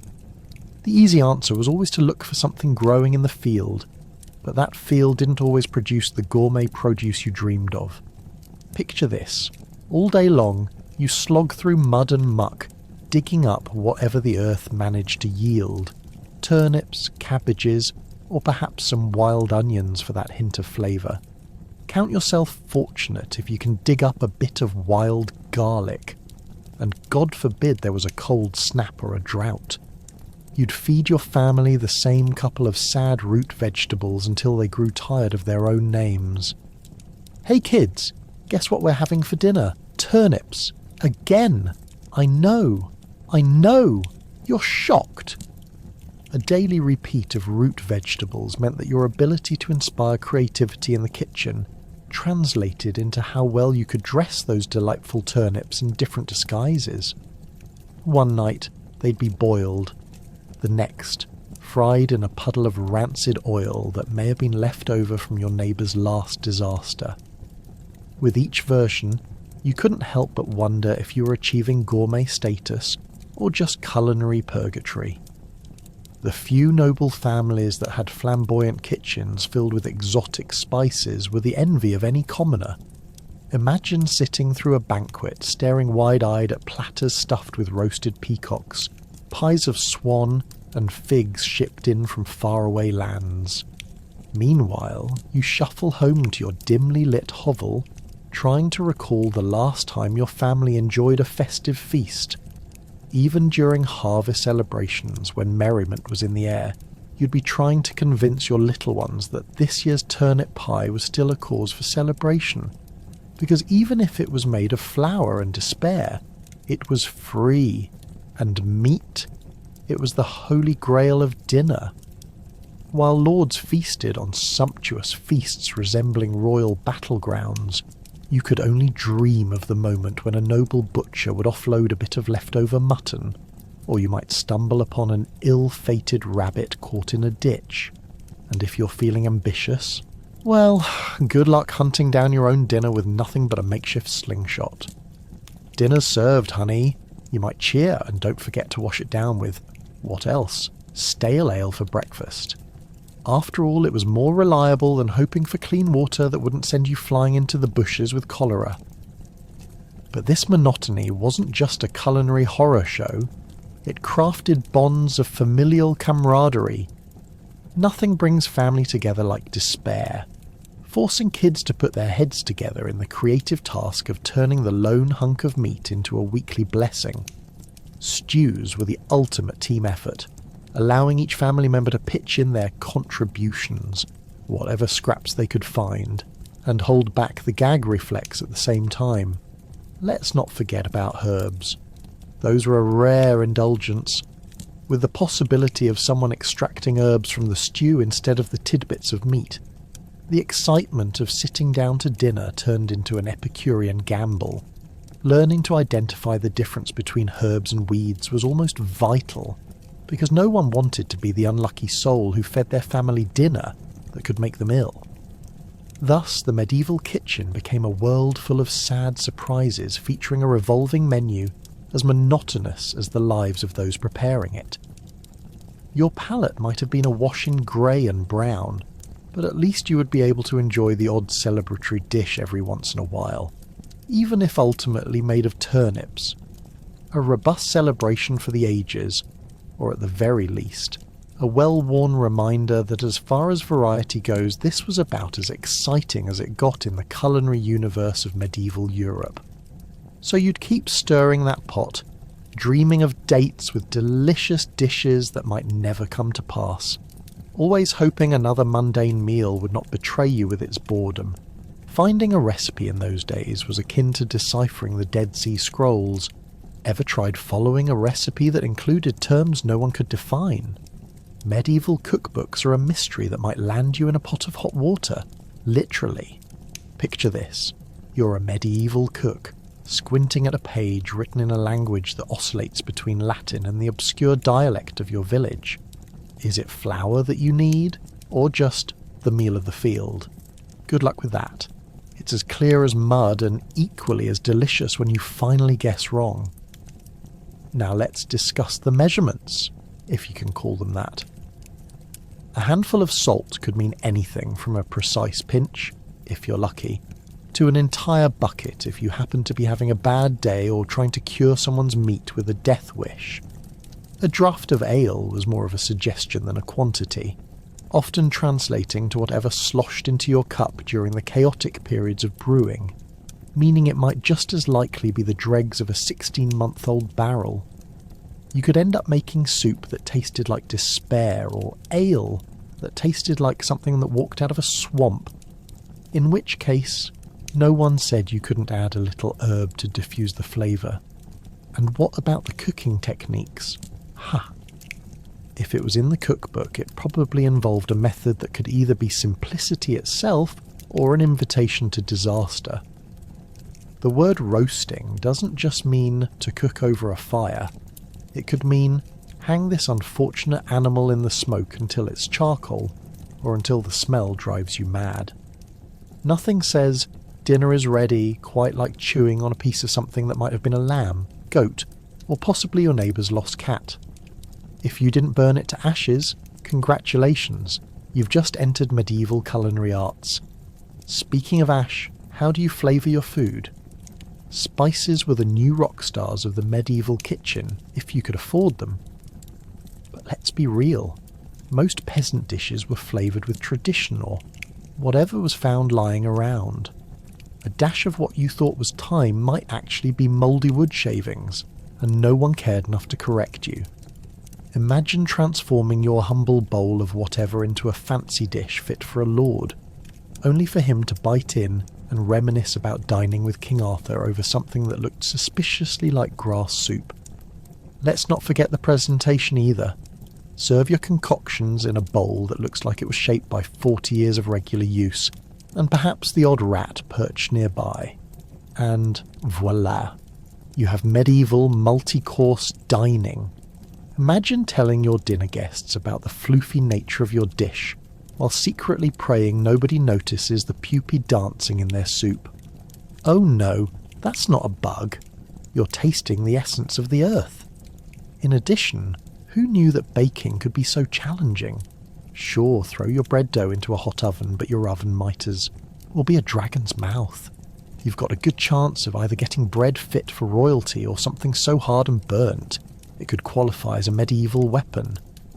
Just toss it at the family goat. It'll make a fine projectile. You can't make this up.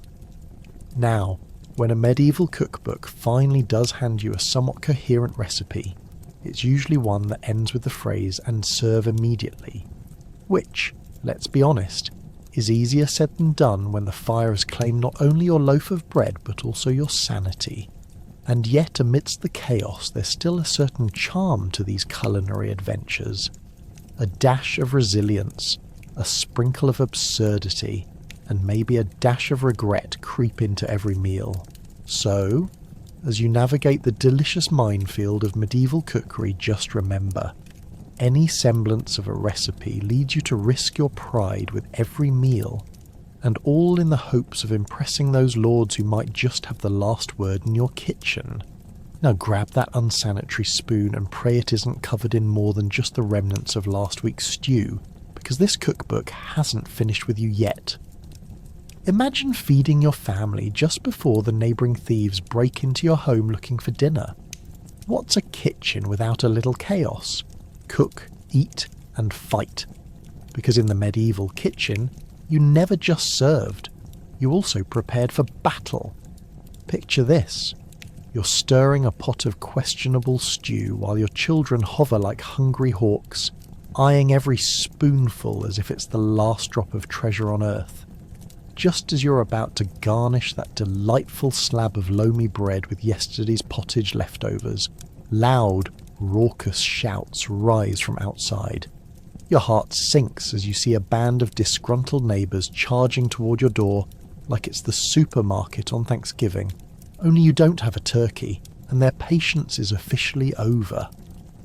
Now, cooking in medieval times was a well-practiced art full of ingredients that may or may not have survived the last plague. You're working with a kitchen that smells suspiciously like last week's rabbit, emphasis on last week, while your neighbour, Sir Pockets McThief, decides this is the perfect moment to borrow some of your fare. Forget fine dining. It's more about surviving the rough and tumble world where everyone is either your neighbour or your thief. And Pickpocket Pete knows exactly where you stashed the last of your beans. The kitchen thus morphs into a quick-thinking combat zone. You've got wooden spoons that double as weapons, flour bags skillfully flung, and you might even manage to grab an overripe turnip as a projectile, an unheralded show of vegetable prowess. Suddenly your pots boil with both stew and adrenaline as you shout to rally your household troops. Defend the dinner! As you prepare to hurl that turnip at the oncoming marauders, let's take a moment to reminisce about what actually goes into a medieval meal. Those meals aren't straightforward.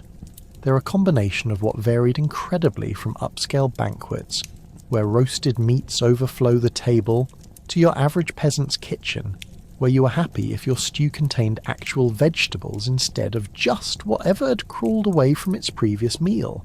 And if you served that stew at a family meal, congratulations, because dining across classes was a high-stakes game. Personal histories unfold even in your mad dash to secure the last morsel.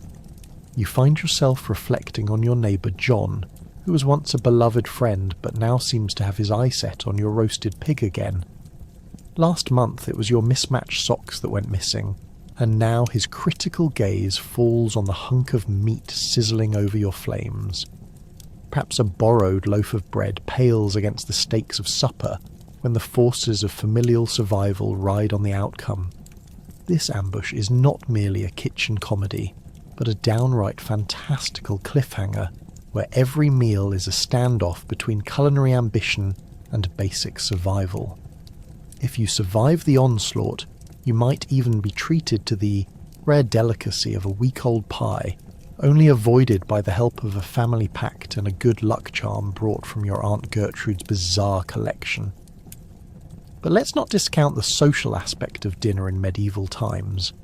Feeding the family was not just about nutrition. It served as a power play, a status symbol, a chance to prove your abode was the real stronghold. Remember, a successful feast could even land you an invite to the Lord's next gathering. Still, if that pig suddenly turns into a quick meal for thieves, that status drops to pathetic lunch missing within mere moments.